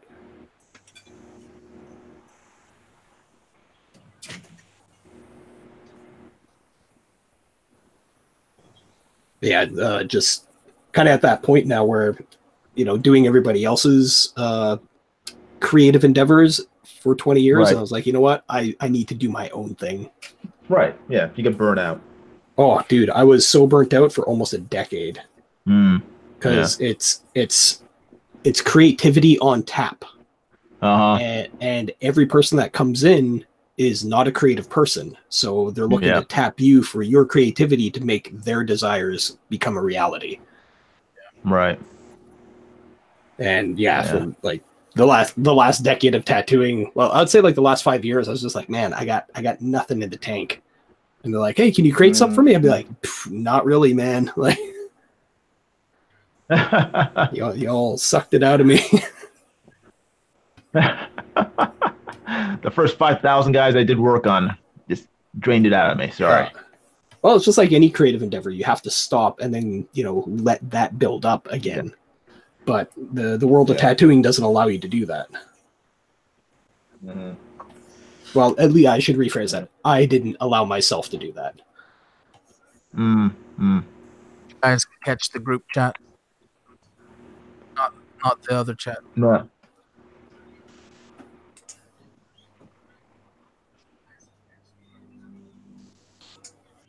What's in the chat? What's going on? Take a look at it. I got it. Oh, Manny said he'd be right back. Yeah. Did you get a chance to check out that tangent link that I put in the group chat? Oh no, I haven't looked at it yet. Yeah, at your leisure. It does a really, really good breakdown of explaining what a couple key tangents are. And I didn't know what they were for the longest time until I had my buddy explain them to me. And it was like a light went on in my head. I was like, that's what those things are. That's why I hate them. That's why my art looks like garbage.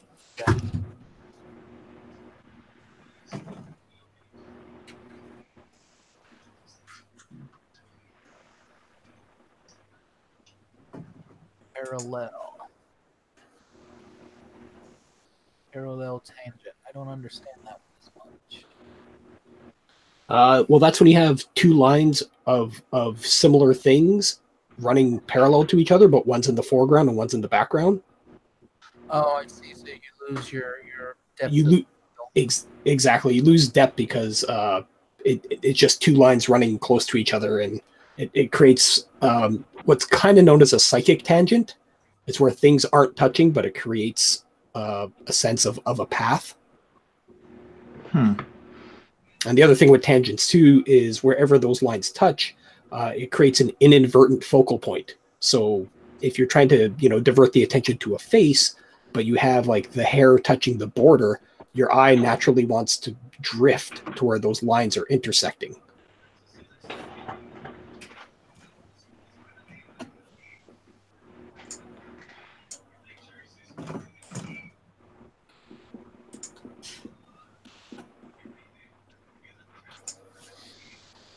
But yeah, that was one of the things I was super thankful for. My buddy Chad, who he did comic books for a while too. He's an art director now, but he was the one who showed me what tangents were. Yeah, there's things. There's things on here that I didn't even think of, and I'm kind of looking at it, going, okay. New levels. Holy crap! This has got a lot of.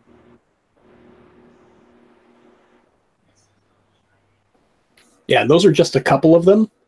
Like there's a lot of different tangents in that too. This is gonna make me go through my stuff and look for, Yeah, and the cool thing is once you see it and you know what it is, you're gonna be aware of it all the time, and it really increases your artwork. Like it's like somebody handed you a secret weapon. It's like, here, you just leveled up. I'm sorry.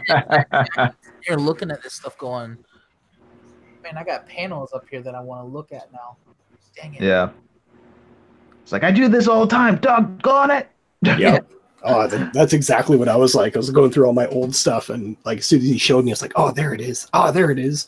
Ah. All right. I got to be careful what pages I bring out, because some of them have all of them are in thumbnail form or layout form. You're fading out. I can't hear you. What'd you say? I walked away from the mic. He's just ghosting into the background. He's disappearing into the Phantom Zone. Come back.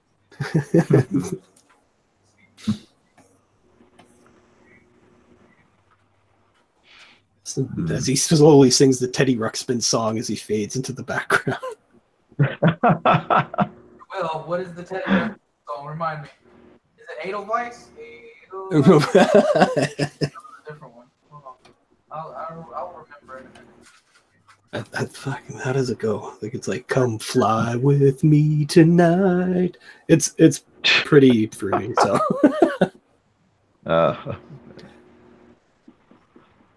Teddy Ruxpin. Story arc in that is not that bad. No, that was one of my. I loved that story arc actually. Like it's not afraid to sing Teddy Ruxpin. Like I think that maybe I'll put my money down. I'll say within the next 2 years, Teddy Ruxpin will have a reboot. Oh yeah. Teddy Ruxpin. Yeah. Yeah. When I first found out we were gonna be parents, I went and bought the DVD because I remember that he was like looking for his dad and all kinds of stuff. It was cool. Yeah, the Iliop.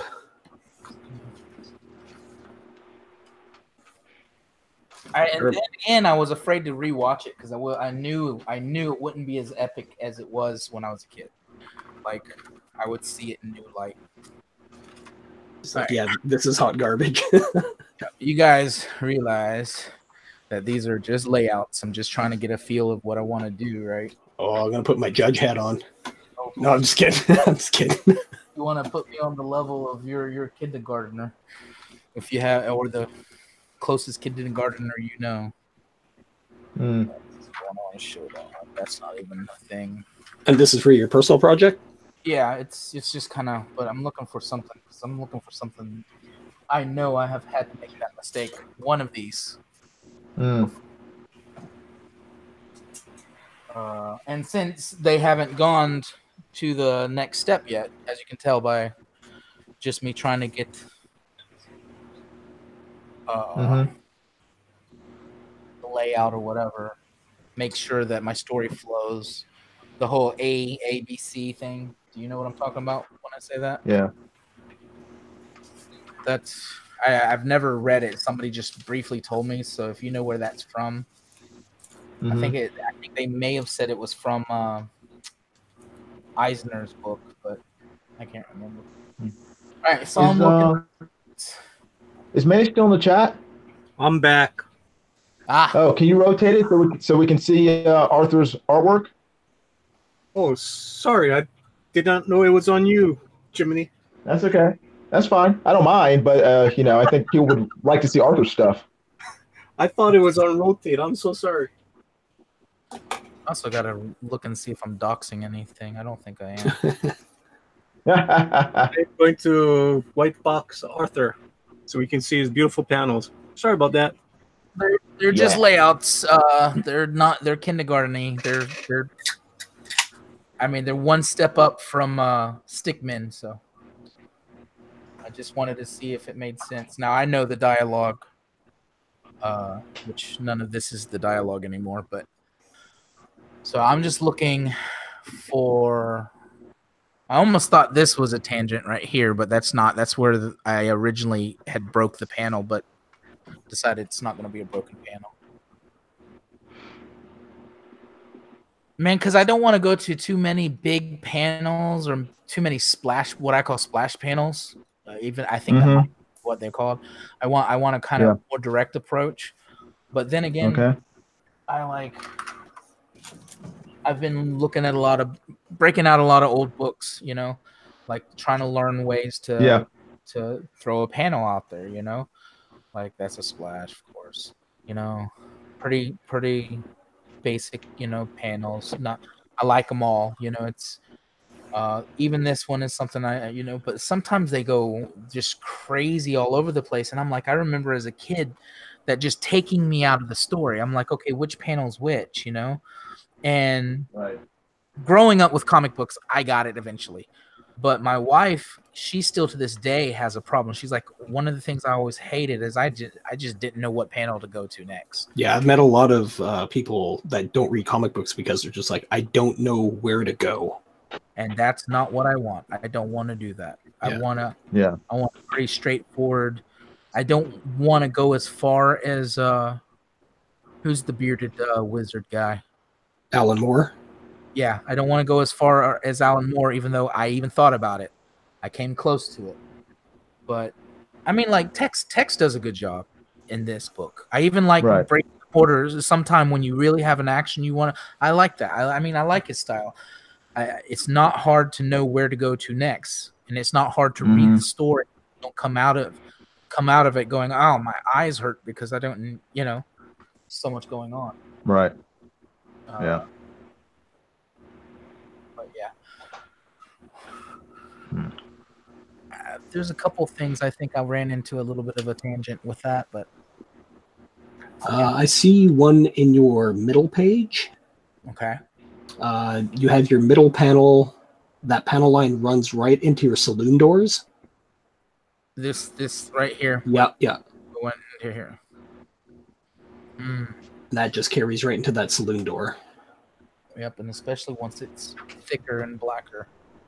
Wow. So it can even go cross panels. Oh yeah. Well, that's a huge one. Is when you have a line that touches the panel, and then in the next panel, even though you might have a panel break or a gutter, a line continues, and this is what's known as a psychic line. even though there's a break, your brain connects those lines.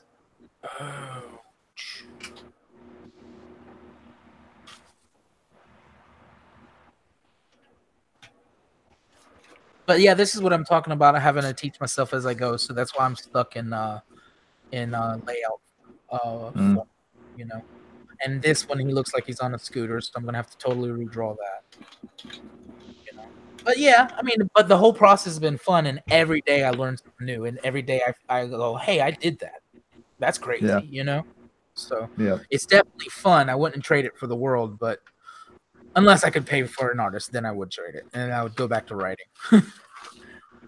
Writing is where the real money is at. Well, Doug Tanahan that he was like, that's the, what did he say? I would have to look it up, but he said that's the,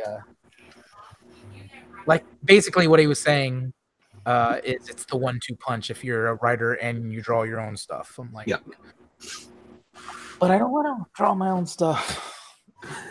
And I still run into the same problem because even if I learn to draw it, and even if I get as far as learning to ink it and spot my blacks, which is my next thing that I really got to figure out, then I still have to give it to a colorist because I'm never going to color it. It'll just take too long.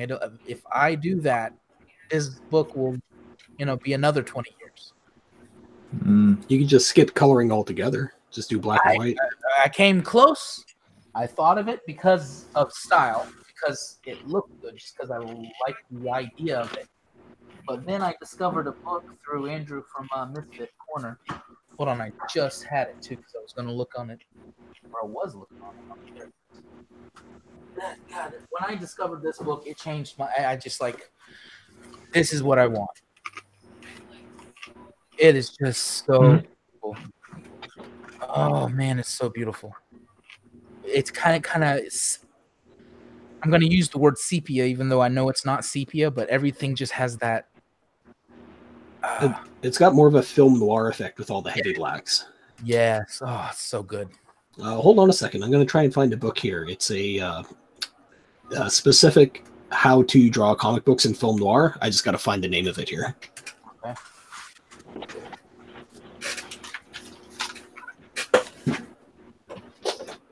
You got Pablo Romero out there tonight. How you doing, Pablo? And we got Elric is out there.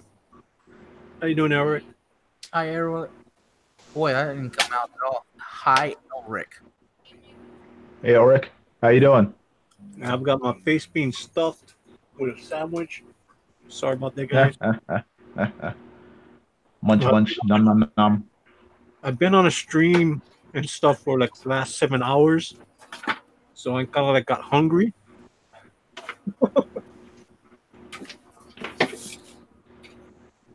I got home 7 hours ago, and I went into a live chat in the hideouts with ERTs.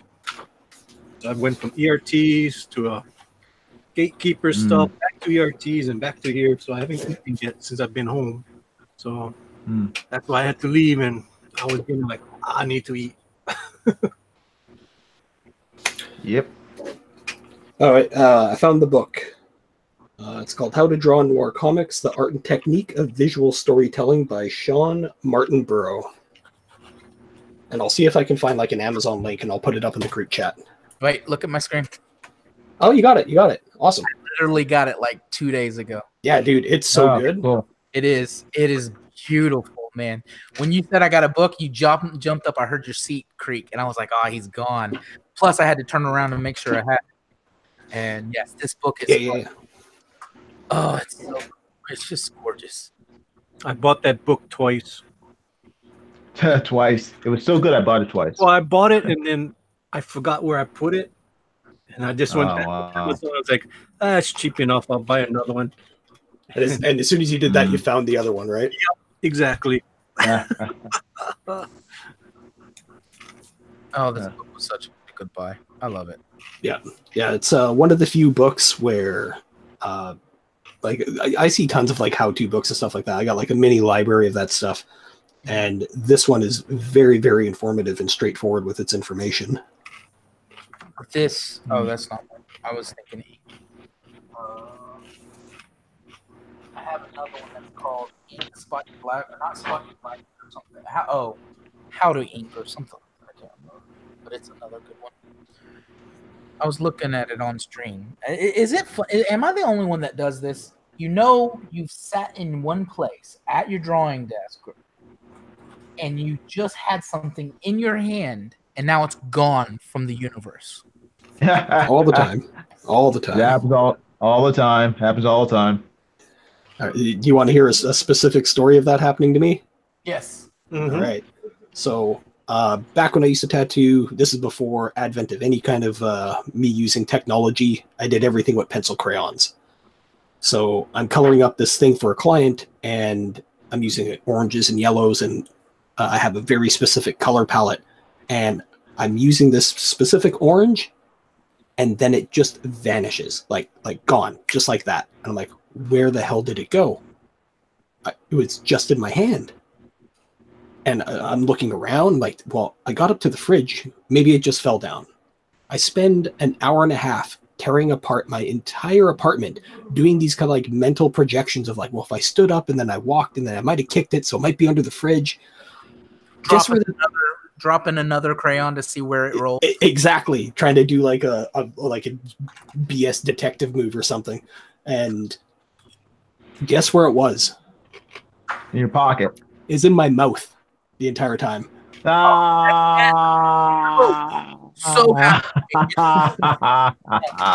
hour and a half, losing my mind. My wife was tearing things apart, looking for her phone. And I look at her, I said, baby, and then she almost used her phone to send the request to find her phone. Yeah. And I'm like, oh man. You're done with the 14-hour shifts. Time to quit. Wow. This one is another beautiful looking book. Yes, that was the next one I was going to suggest. Yeah, I was, and guess what? That's pretty much when it comes to like noir and ink, which is the direction I want to go head. That's pretty much all I could find that was worth it. But I did find these as far as perspective. Yep, got those ones too. You didn't get the Chris Hart one, the noir. It's not bad. If you have an Amazon link, or I'll just look it up. Christopher Hart noir. How to draw noir. That's the first one I bought before I bought the other books. I love noir, man. I thought for a while it's Hart drawing crime noir. Yeah. What's his name's really good at it? Steve Epting. Mm-hmm. He's very good at it. Well, it's fun once you start learning the tricks, like working backwards, like rather than drawing everything, just start with black and either erase or just use white. Yeah. One of my heroes in noir is actually an office, but I'm just going to name one name. Bruce Timm. Oh yeah, the animated series. That good. Was the most phenomenal. Just put it all black, and then we'll put color on top of that. Oh, so beautiful. What was? I'm sorry, I missed that. Bruce Timm, the animated series. Oh, Batman the animated series. Yeah. Gotcha. Well, he actually had to kind of fight. He's like, no. They're like, there's too much black. You blah, blah, blah. No. This is the way it's gonna work. This is the way. Right. Yeah. And where most people go ahead. Oh, I was gonna say not only that, but he had to readjust the blacks because they were too black. Yeah. They're just because there's like weird levels of black that you're allowed to have on TV. This is back like the old monitors, and there's like, this won't pick up anything. The whole screen will just be black. Yeah. I remember watching it on those old TVs, and it was a lot of times very hard to see. But it just to the man. God, that looked fantastic. So gorgeous. Yeah, I was so excited when that cartoon came out. I was just like, finally, someone did Batman right. Yeah, Manny, you got me. I'm gonna buy this book. My wife is going nuts with all the No, she's not. She's really supportive. I can't say that. I can't put that on her. She's really supportive. She knows I'm trying to teach myself as I go, and she's seen the leaps and bounds I can make in just a couple days. You know? Yeah, art, and especially comic books is not an overnight thing for most people anyway. Do you ever get to a point where you know your hand and your eye to hand has it? Your eye to hand coordination, it's down, but now you knowledge. Yeah, it takes time. I would say I wish I could say yes to that, but the job that I'm doing right now, that's what I'm supposed to be doing, and I'm like, it's not here. it's not my hand or my eye. Yeah. But I'm also starting to realize that like I'm a very specific type of artist, and like I'm like they're looking for very loose and fast. I'm like, that's not my jam. Yeah. Yeah. So, yeah.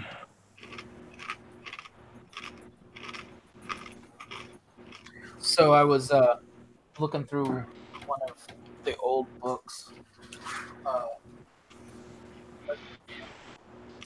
Have you ever done this? Hold on, I'll be right back.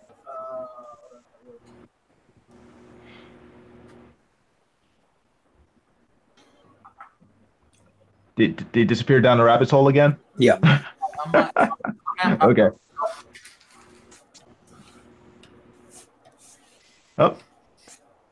Oh, he's gone again. Where did it go? And he was never heard from again. Again. Never. Can I have his stuff? Heard he got a really cool book on drawing film noir now. I saw it once. I'll take that.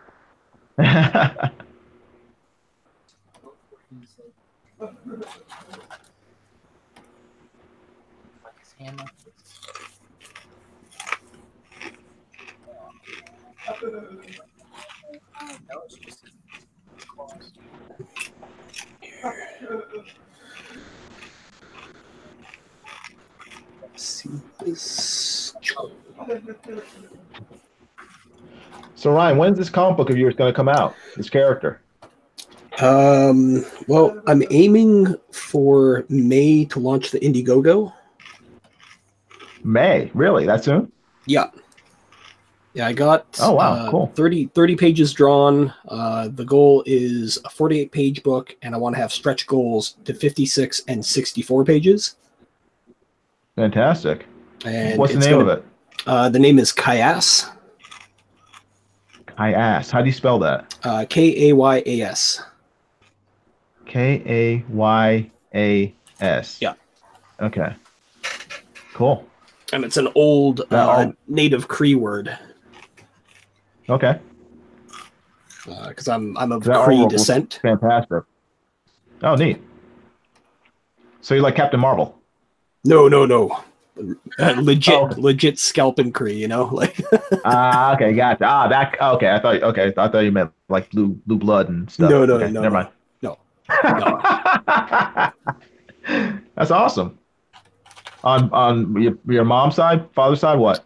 Well, you trace it back far enough. It's mainly on my mother's side.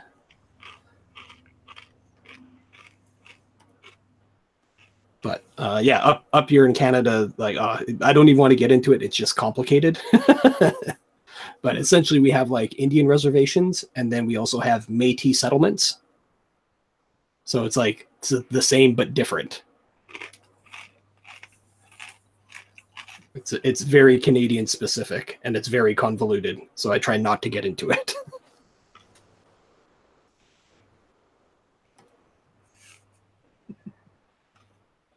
But I always have to explain a little bit because whenever I say Cree, everyone assumes I'm talking about like, you know, Captain Marvel. I'm like, no.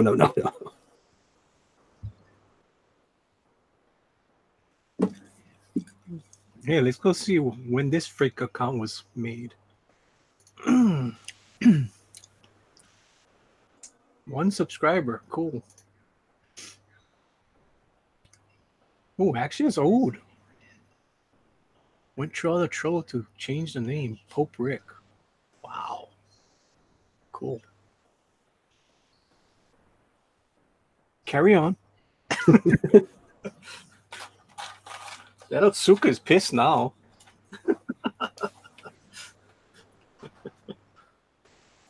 Manny, how are your pages coming along?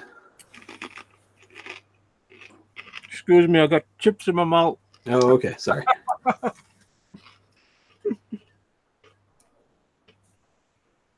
Pages for Tales from Beyond the Gate. Yeah. Right now, the last couple days, I did 4 pages. Nice. So what I've done also is actually I redid the final page. I didn't like the way it was coming out, so I started from scratch. It's like sometimes you just got to start from scratch. Oh, so yeah. Started from scratch, it looks way better, a lot better impact. That's one thing that most artists need to do is know when it ain't working and just stop and start all over again. So that's what I did. And what the reason why I really want to get it done, so I can put the book on a side for a couple weeks and go back and look at it. Yeah, you need a rest from it sometimes. I mean, I think the first 3 pages are good to go. They're solid. One of the pages I did yesterday was super solid also. I'm not going to have to change anything on them. Nice. But there's other pages that I want to just do them. This trudge through them. Sometimes you just don't want to do them, and you just got to pump these pages out. Just pump them out, look at them, and see, okay, this needs to be fixed, that needs to be fixed. I did one of the pages today. I can show one of the pages that I worked on, and all I did was just tweak a few things here and there.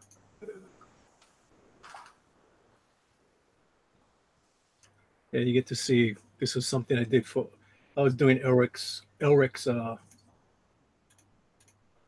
thing, his character. Just trying to see if I could do it.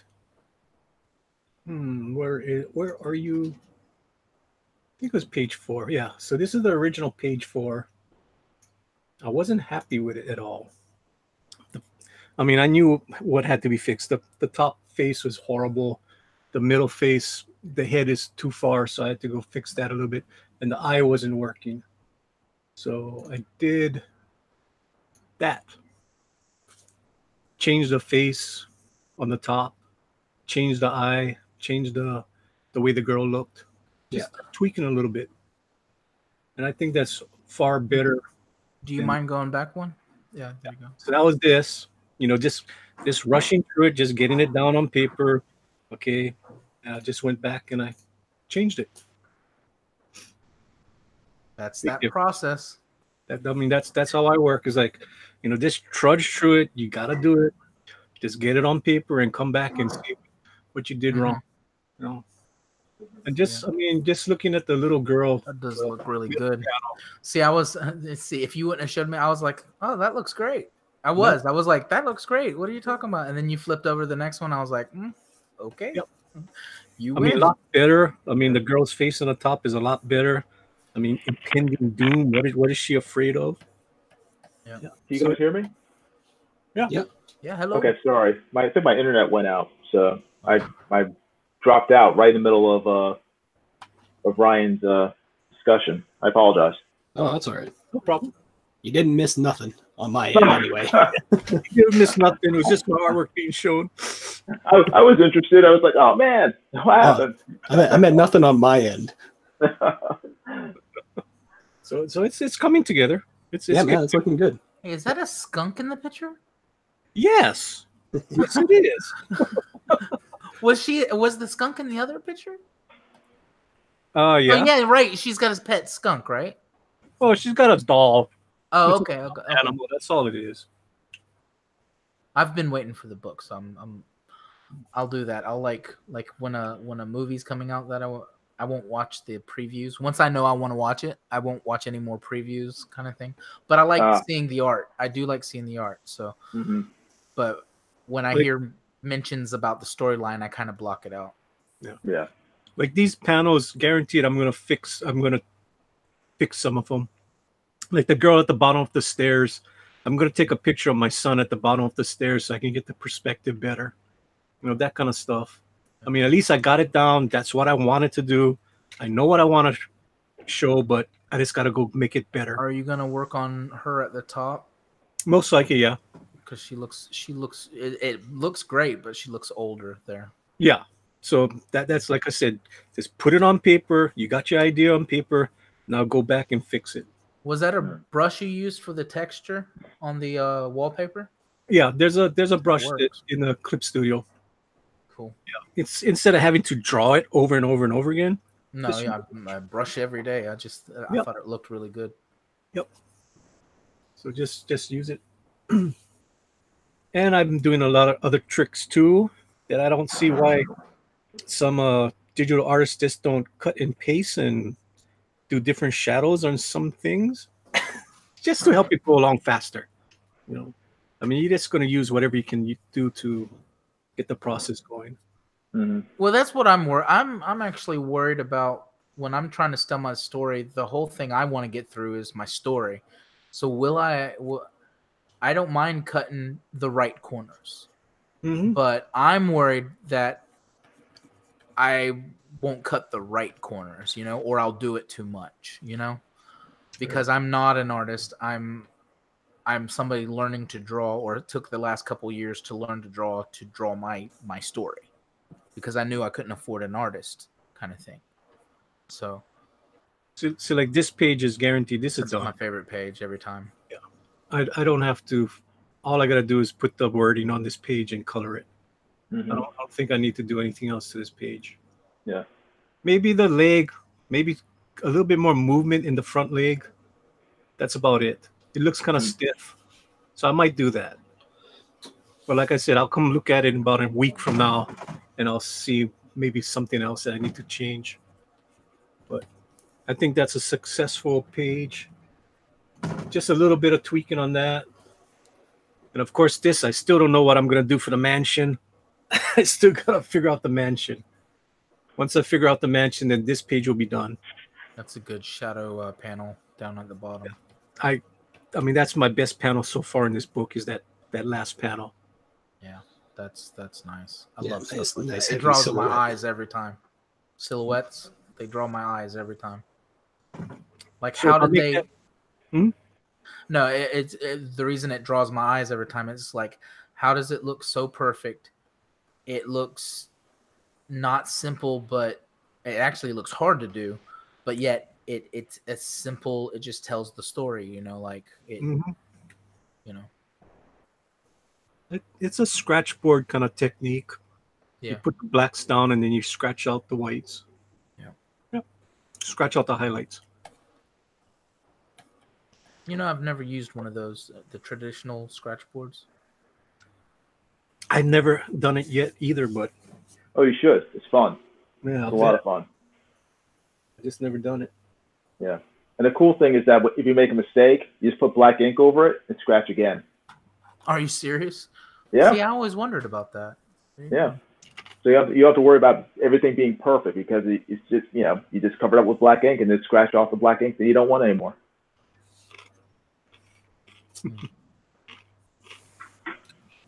Alrighty. I know Mark Texier. You'll hear me mention him a lot. I kind of like to do. I know he used that a lot. Yeah, he's a really nice guy. I met him at a convention years ago, probably late '90s, and I was the only. I don't think I was there that early, but I was like the only person who was at his table, and I was talking to him, and he said, "Hey, you want a drawing of the Hulk?" And I was like, okay. And because, you know, at the time he was like big, you know, he was doing like Black Panther, he was doing Ghost Rider, he was doing all those things. So I was thinking, it's like, it's going to cost me $50. And he does this full painting of the Hulk's like head and shoulders, and he sells it to me for $10. What? Yeah. I was like, go ahead. Go ahead. You first. I see. Every time I go to say you first, you do. I've heard those kind of with him. Those kind of things. Yeah, he was just like really blasé about it. I said, "No, it's $10." And it's like, holy mackerel! And as soon as I got home, I put that thing in a comic book bag, and I haven't taken it out since. Yeah, I've heard that about him. He's very boisterous and likes to talk and he doesn't like me, doesn't like silence. So okay. If you're sitting there talking to him, he's like, "Hey, I'm gonna draw this anyways. You want it?" Like, very friendly guy. It really impressed me because, like I said, I mean, he was at his I guess like pinnacle of his fame. He's not as famous today, but back then he was like everyone loved his work. So I was shocked that he would do that. How many years ago was this? It was probably 20 years ago. Wow. Yeah. So am I the youngest here? I mean, how old are you? I'm 37. Maybe. Odds are looking pretty good for where I'm standing. Yep. Yeah. That's how I've been my whole life. I've always had friends 10 to 15 years older than me. Some, they're always older than me. That's good. You learn from their mistakes. Yeah. Hopefully. Or they look at my mistakes and say, "Boy, I ain't never." Yeah, we've all made those mistakes. How dare you sell your dad's Avengers #1? What are you talking about? No, I've never. Yeah. God, I wish I had that book. Yeah. Actually, if my dad had that, I probably would have scribbled on it. I probably would have drawn on it. Well, so. I actually had a Hulk 181 that was my copy. Oh, And when I was a kid, so I don't know how much it was valued at in what, 85, 86. Probably $50 or so. And more than that, actually. More than that. So that's why I don't ever know how I come across it. Why I would have it, but I know I had it. Was it a reprint? Because I know my dad didn't get mad. He got mad, but he didn't get mad like it was a $50 book, Right. Yeah. And I was 5, 6, but I lived with a father who was a comic book collector, and my cousin Ray had come over to spend the night. Yeah. And he fell asleep and peed on it. And true story. I could not make this stuff up. He had peed on it. And the thing is my, I don't even know if my dad would have remembered it if he was still alive, but I would like to ask him if I remember that correctly. I know it was a book that was as important to me as that Hulk 181. Wow. But I can't remember if I totally remember it being that, but I would totally give my dad the credit if he was like, no, it wasn't that book. It was a different. What year was this? Considering the age of the two of us, it had to be around 86. Okay. It may have been the reprint they made in the late 80s. Okay. Of Hulk 181. That would totally make sense. But my dad, like I mentioned in my video today, my dad was anal about how you held a book. Yeah. He was notorious for how he used to like take. I actually missed this. He would take his books out, lay him out, make sure everything was in order. Take his new pull, just plus it kept the bugs out, make sure everything was in bags, right. Lay him out on the bag, and it was all neat and tidy, it was perfection. That's great. Yeah. I mean, I've been collecting since I was since I was probably like 8 or 9, and I still don't understand how I didn't realize this until probably about 2 years ago. I the whole time I've been putting my comics in bags and boards and taping them shut, like most people do. I didn't realize that they made self-sealing comic book bags until 2 years ago. And to me, that like the tape, like snagging the back of my comic books or the front as I was putting them in was the biggest pain in the butt for me for decades.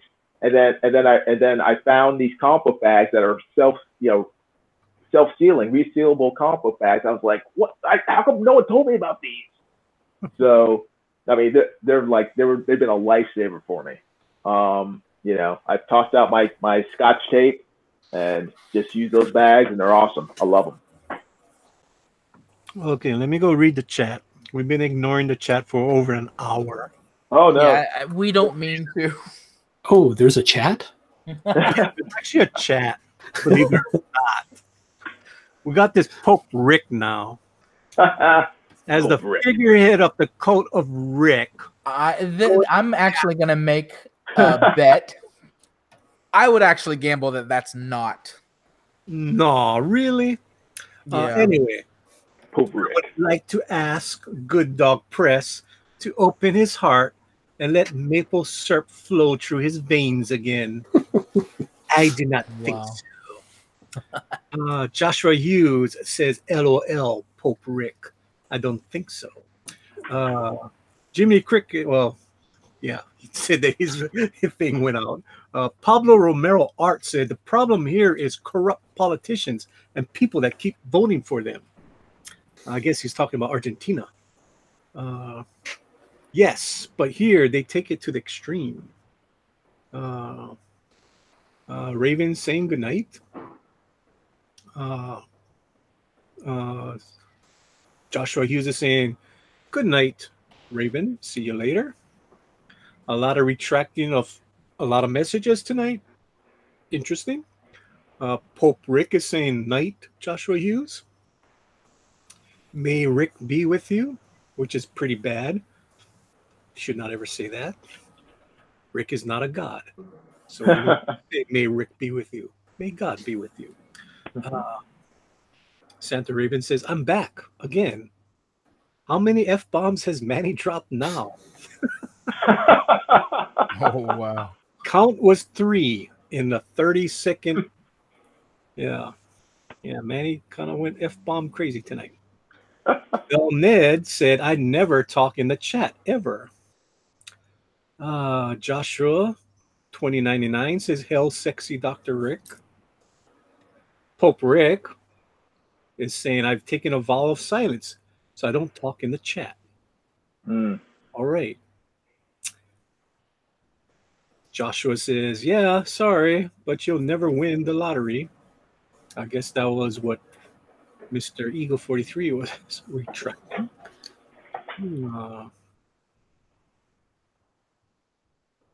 Santa Raven is accusing Eagle as a traitor.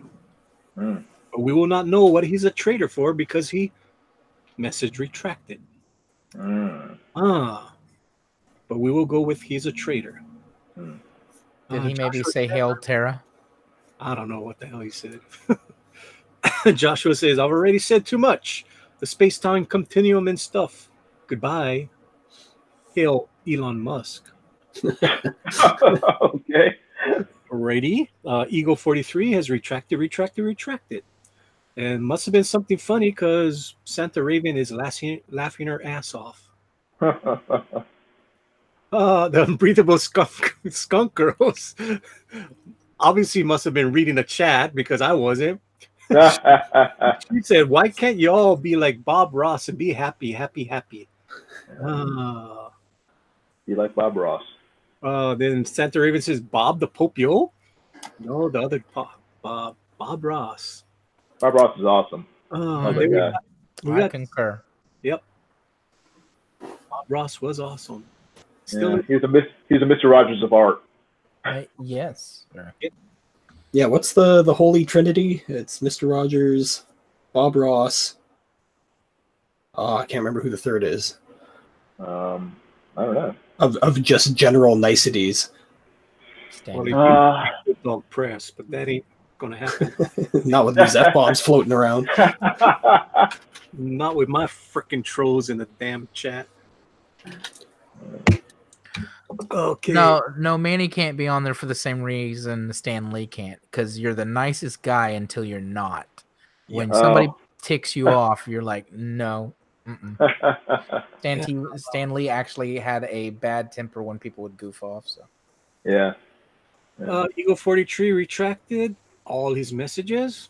Santa Raven said, wow, Eagle 43, that was mean. So interesting.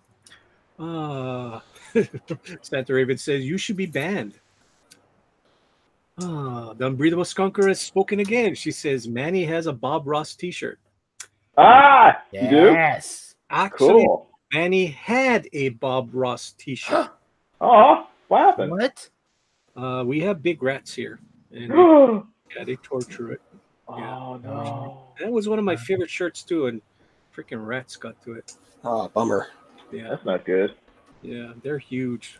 Dang. They're half the size of my dog, and I'm not. Wow. Yeah.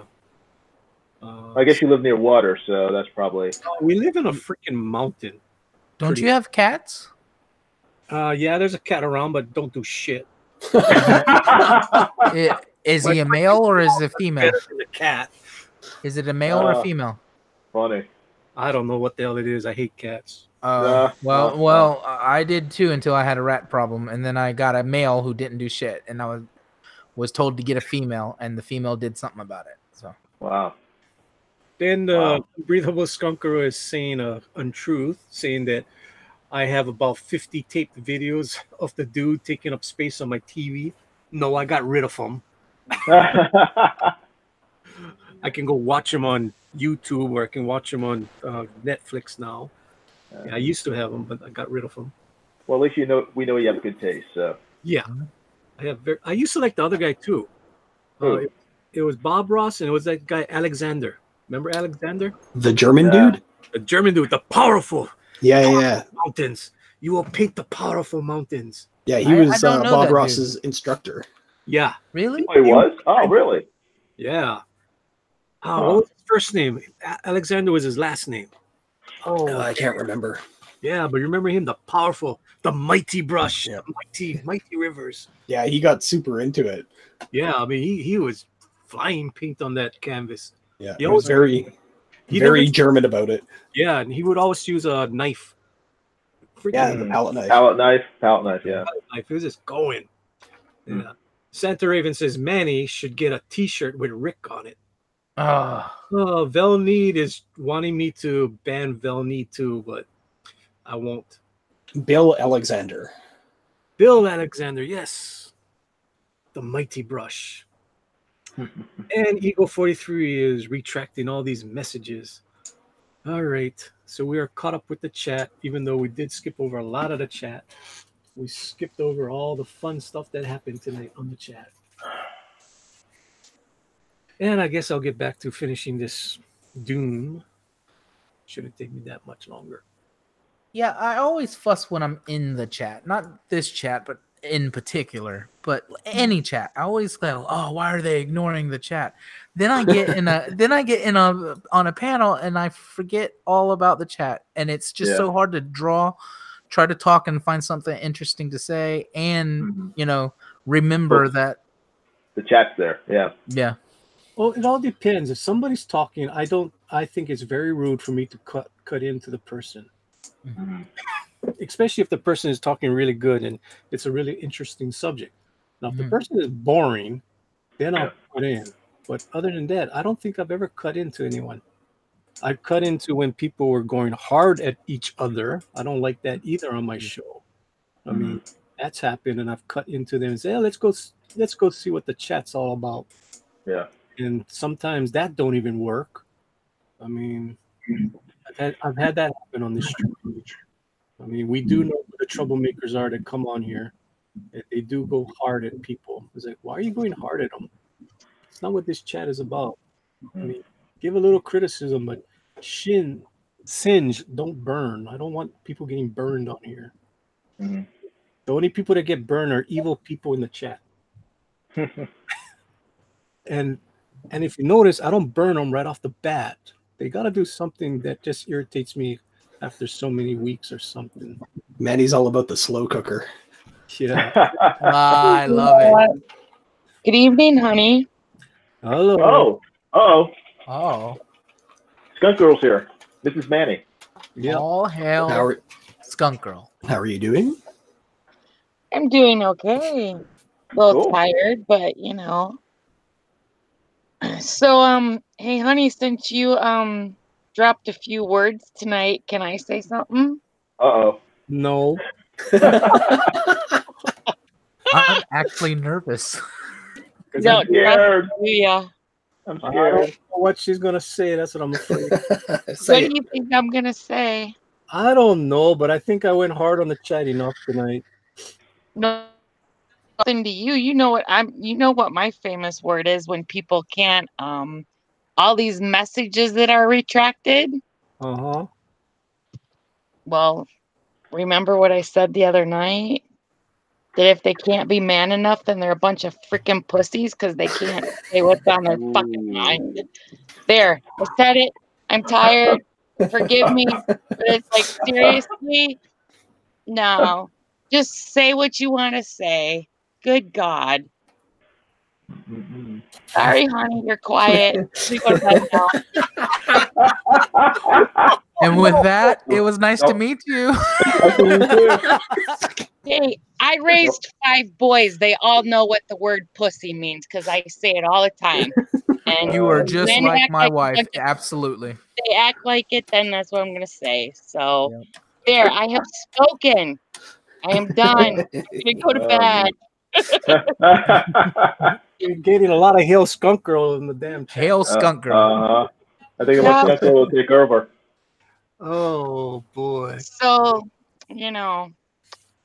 All right. Woo! I got a lot of retraction going on. And I haven't even been able to watch your whole stream. I haven't even been able to listen to it, but I kind of get the gist of it already. So everybody's just being naughty tonight. Okay. And I have one more thing to say. Oh, no.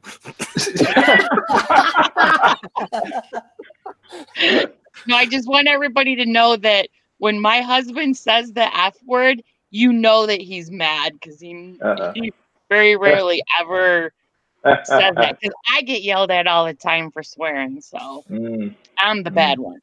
But anyways, hope awesome. everybody has a good night. I have to get up in 5 hours, so. Oh wow. Night, honey. I'll talk to you sometime tomorrow. Oh.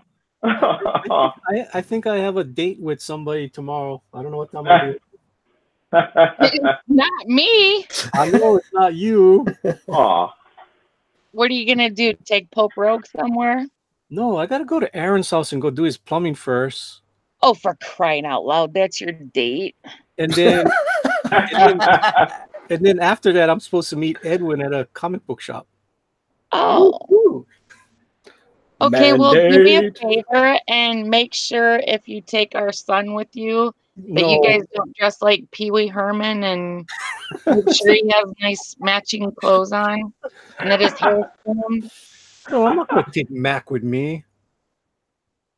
Oh, so you can leave him at home? Aw. Yeah. Aw. I don't need him with me when I'm doing freaking plumbing. Not like that. Okay, well, what about the comic book store? I don't know. Maybe I'll come home. Maybe I'll just go straight from there. Okay, well, make sure you leave him a phone then so I can call and check on him. Yeah. Okay, I will. Yeah. And make sure you feed him. What's that? Oh, man.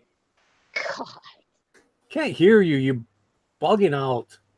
I know I Make sure you don't have my headphones on. I only wanted to pop in for a minute. Yeah, you said your piece. You swore enough. Swear more. Please. Damn sailor. Oh, man. Skunk Girl should come on every night. She was a sailor. That's why she swears like that. Skunk Girl should come on every night. What did you say about me swearing? I was putting my headphones on. Oh, God. She's not leaving. You're stuck with her. Jimmy said that you should come on every night. Oh. Yeah. Yeah, you should come on when Risey's on. Risey loves when you come on. He gets all quiet. He's bashful. No, he's so quiet when my wife comes on. It's like he's talking. Once Skunk Girl comes on, he's like, quiet. She's talking quiet. Yeah, like, geez. You can tell the guys that are married with children, they don't care. They're going to talk to you. Yeah, I was just thinking I finally met somebody that cusses as much as my wife. Oh, man. It's true, too. And I don't want to dox her, but she works, let's say, with kids, but at a restaurant. I can say that much. Oh, she's a chef. No, she's a manager. I can say that too. No, I was just gonna say that was just a bad joke. Like, but yeah, she's constantly having to catch herself. You don't want to be throwing the F-bombs in front of the 4-year-olds or anything like that. Sending them back with a new vocabulary. What did you learn today? Oh God. Sorry, honey. No, I don't mind. I'm gonna go to bed. I'll leave you alone. We were talking about this the other night. She was ranting and raving, going, "They are P word." They kept on saying it. I'm like, "Okay, honey. Hopefully, no one on air saying that." And there she did. I don't think I've retracted a message yet since I've been on stream, on like meaning all along. I've never retracted either. If I do, it's a mistake, like a really bad spelling error, or it doesn't make sense or something. Well, even the spelling errors, I just leave it there. It's like whatever. Yeah, I've never really seen the need for it. So, but if it would happen, that would be what it was, and it wouldn't happen again. And Oh, and I have one more thing to add too. Oh boy. I am Rick's #1 fan. So all these people that are saying that we don't like him, that's just crap, because I watch every single one of Rick's videos. Cool. I support him. I put him up there. He's a good guy. Yep. And who's the one watching his damn videos with you also? Yeah, and we laugh, don't we? We have fun. We're always watching his videos. Yeah. We watch John's videos. We watch Todd's videos. We watch everybody's videos. You guys see me going into freaking Chester's thing every day saying aloha all. You know? Yeah. It's like, give us a break. Supporter of all the damn chats. What'd you do to your dog? Why? What's she doing now? She's just going crazy. That's She cool. won't leave me alone. Well, And what have you been eating in there? I hear all kinds of wrappers going.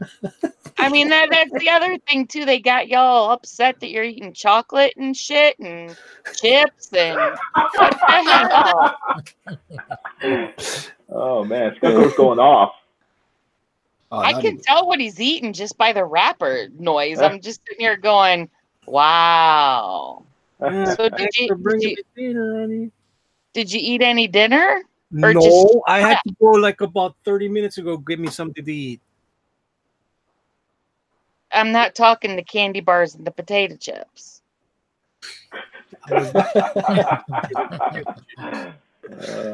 I had the same thing that I had last night, and the same thing I had for lunch. I had for dinner tonight also. What, the chicken, coconut lime chicken? I wish I was eating freaking sandwich. Oh. Yeah. Oh my goodness. It is 4 o'clock in the morning. Freaking damn sandwiches.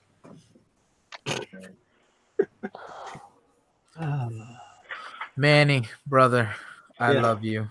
Aloha. It's 4 o'clock here. True. Why are you gotta still go at 4 o'clock? Huh? Why are you still here? You, brother. That's it. Oh my goodness. I've been waiting for you all week because once I went back to my old schedule, I was like, okay, when's Manny coming on?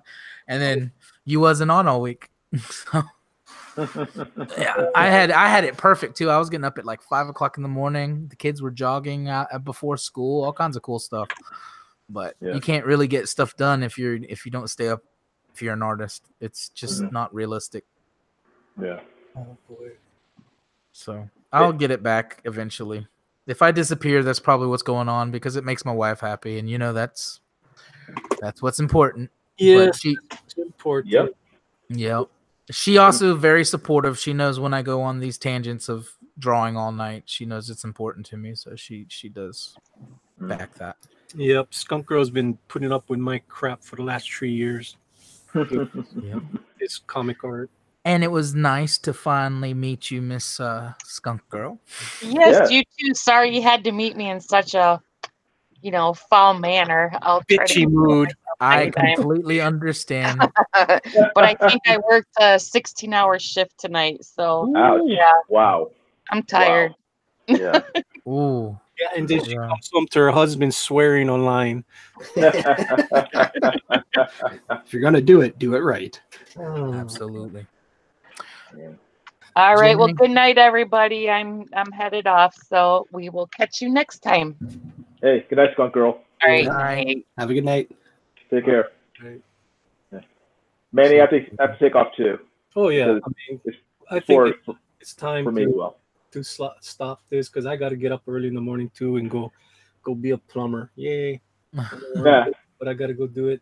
So who's left on this panel? Jiminy, tell us where you can find you and whatever you want to say.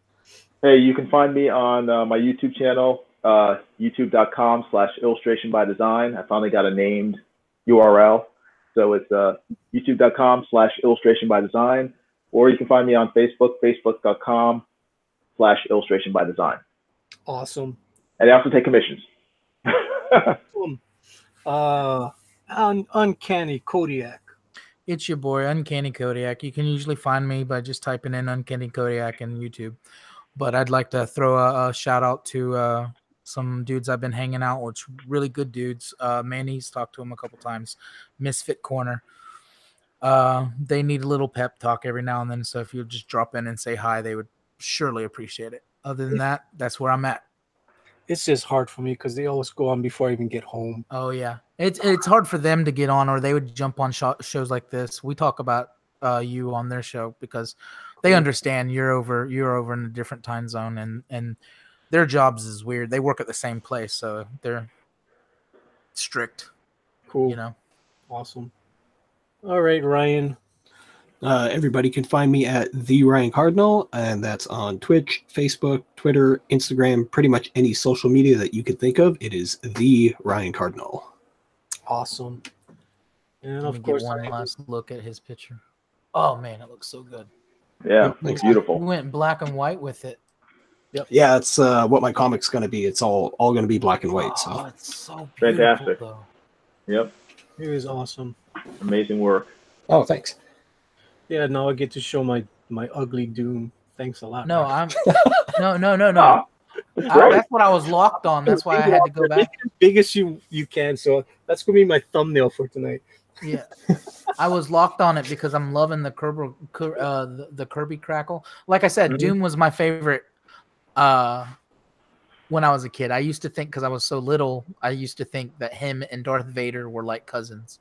Ah, yeah. Yeah, it's a true story too. I forgot about it for the longest time. Yeah. Okay, so I am Manny from Good Dog Press, and thank you for coming into my computer room tonight, and thank you guests on this panel for coming and helping me. It was a little late night tonight, but hey, we still had fun. Usually I do Teen Titans, but tonight I was challenged to do a Doctor Doom, so that's why I did Doctor Doom tonight. Cool. I mean, it came out. It's okay. I mean, I can still work on it a few more hours, making it. I love it. But it was good. The Looks chat good. Interesting tonight. Thank you, chat. Making it lively, making me swear on my own show. That was awesome. And then Skunk Girl comes on and shows what kind of potty mouth she has. All right, honey. So when people read that Skunk Girl, they're going to think it's you. But anyway, thanks, guys. I mean, catch me on here usually weeknights at 10 o'clock. Morning quarter nights a little bit later. Tomorrow night, I don't know where I'm be. Most likely maybe with ERTs. Or maybe I'll do another chat tomorrow night. Who knows? So we'll see you guys again real soon. And like I said again, thank you for coming into my room tonight. Aloha all. Aloha. Aloha. Thanks, Manny. Aloha.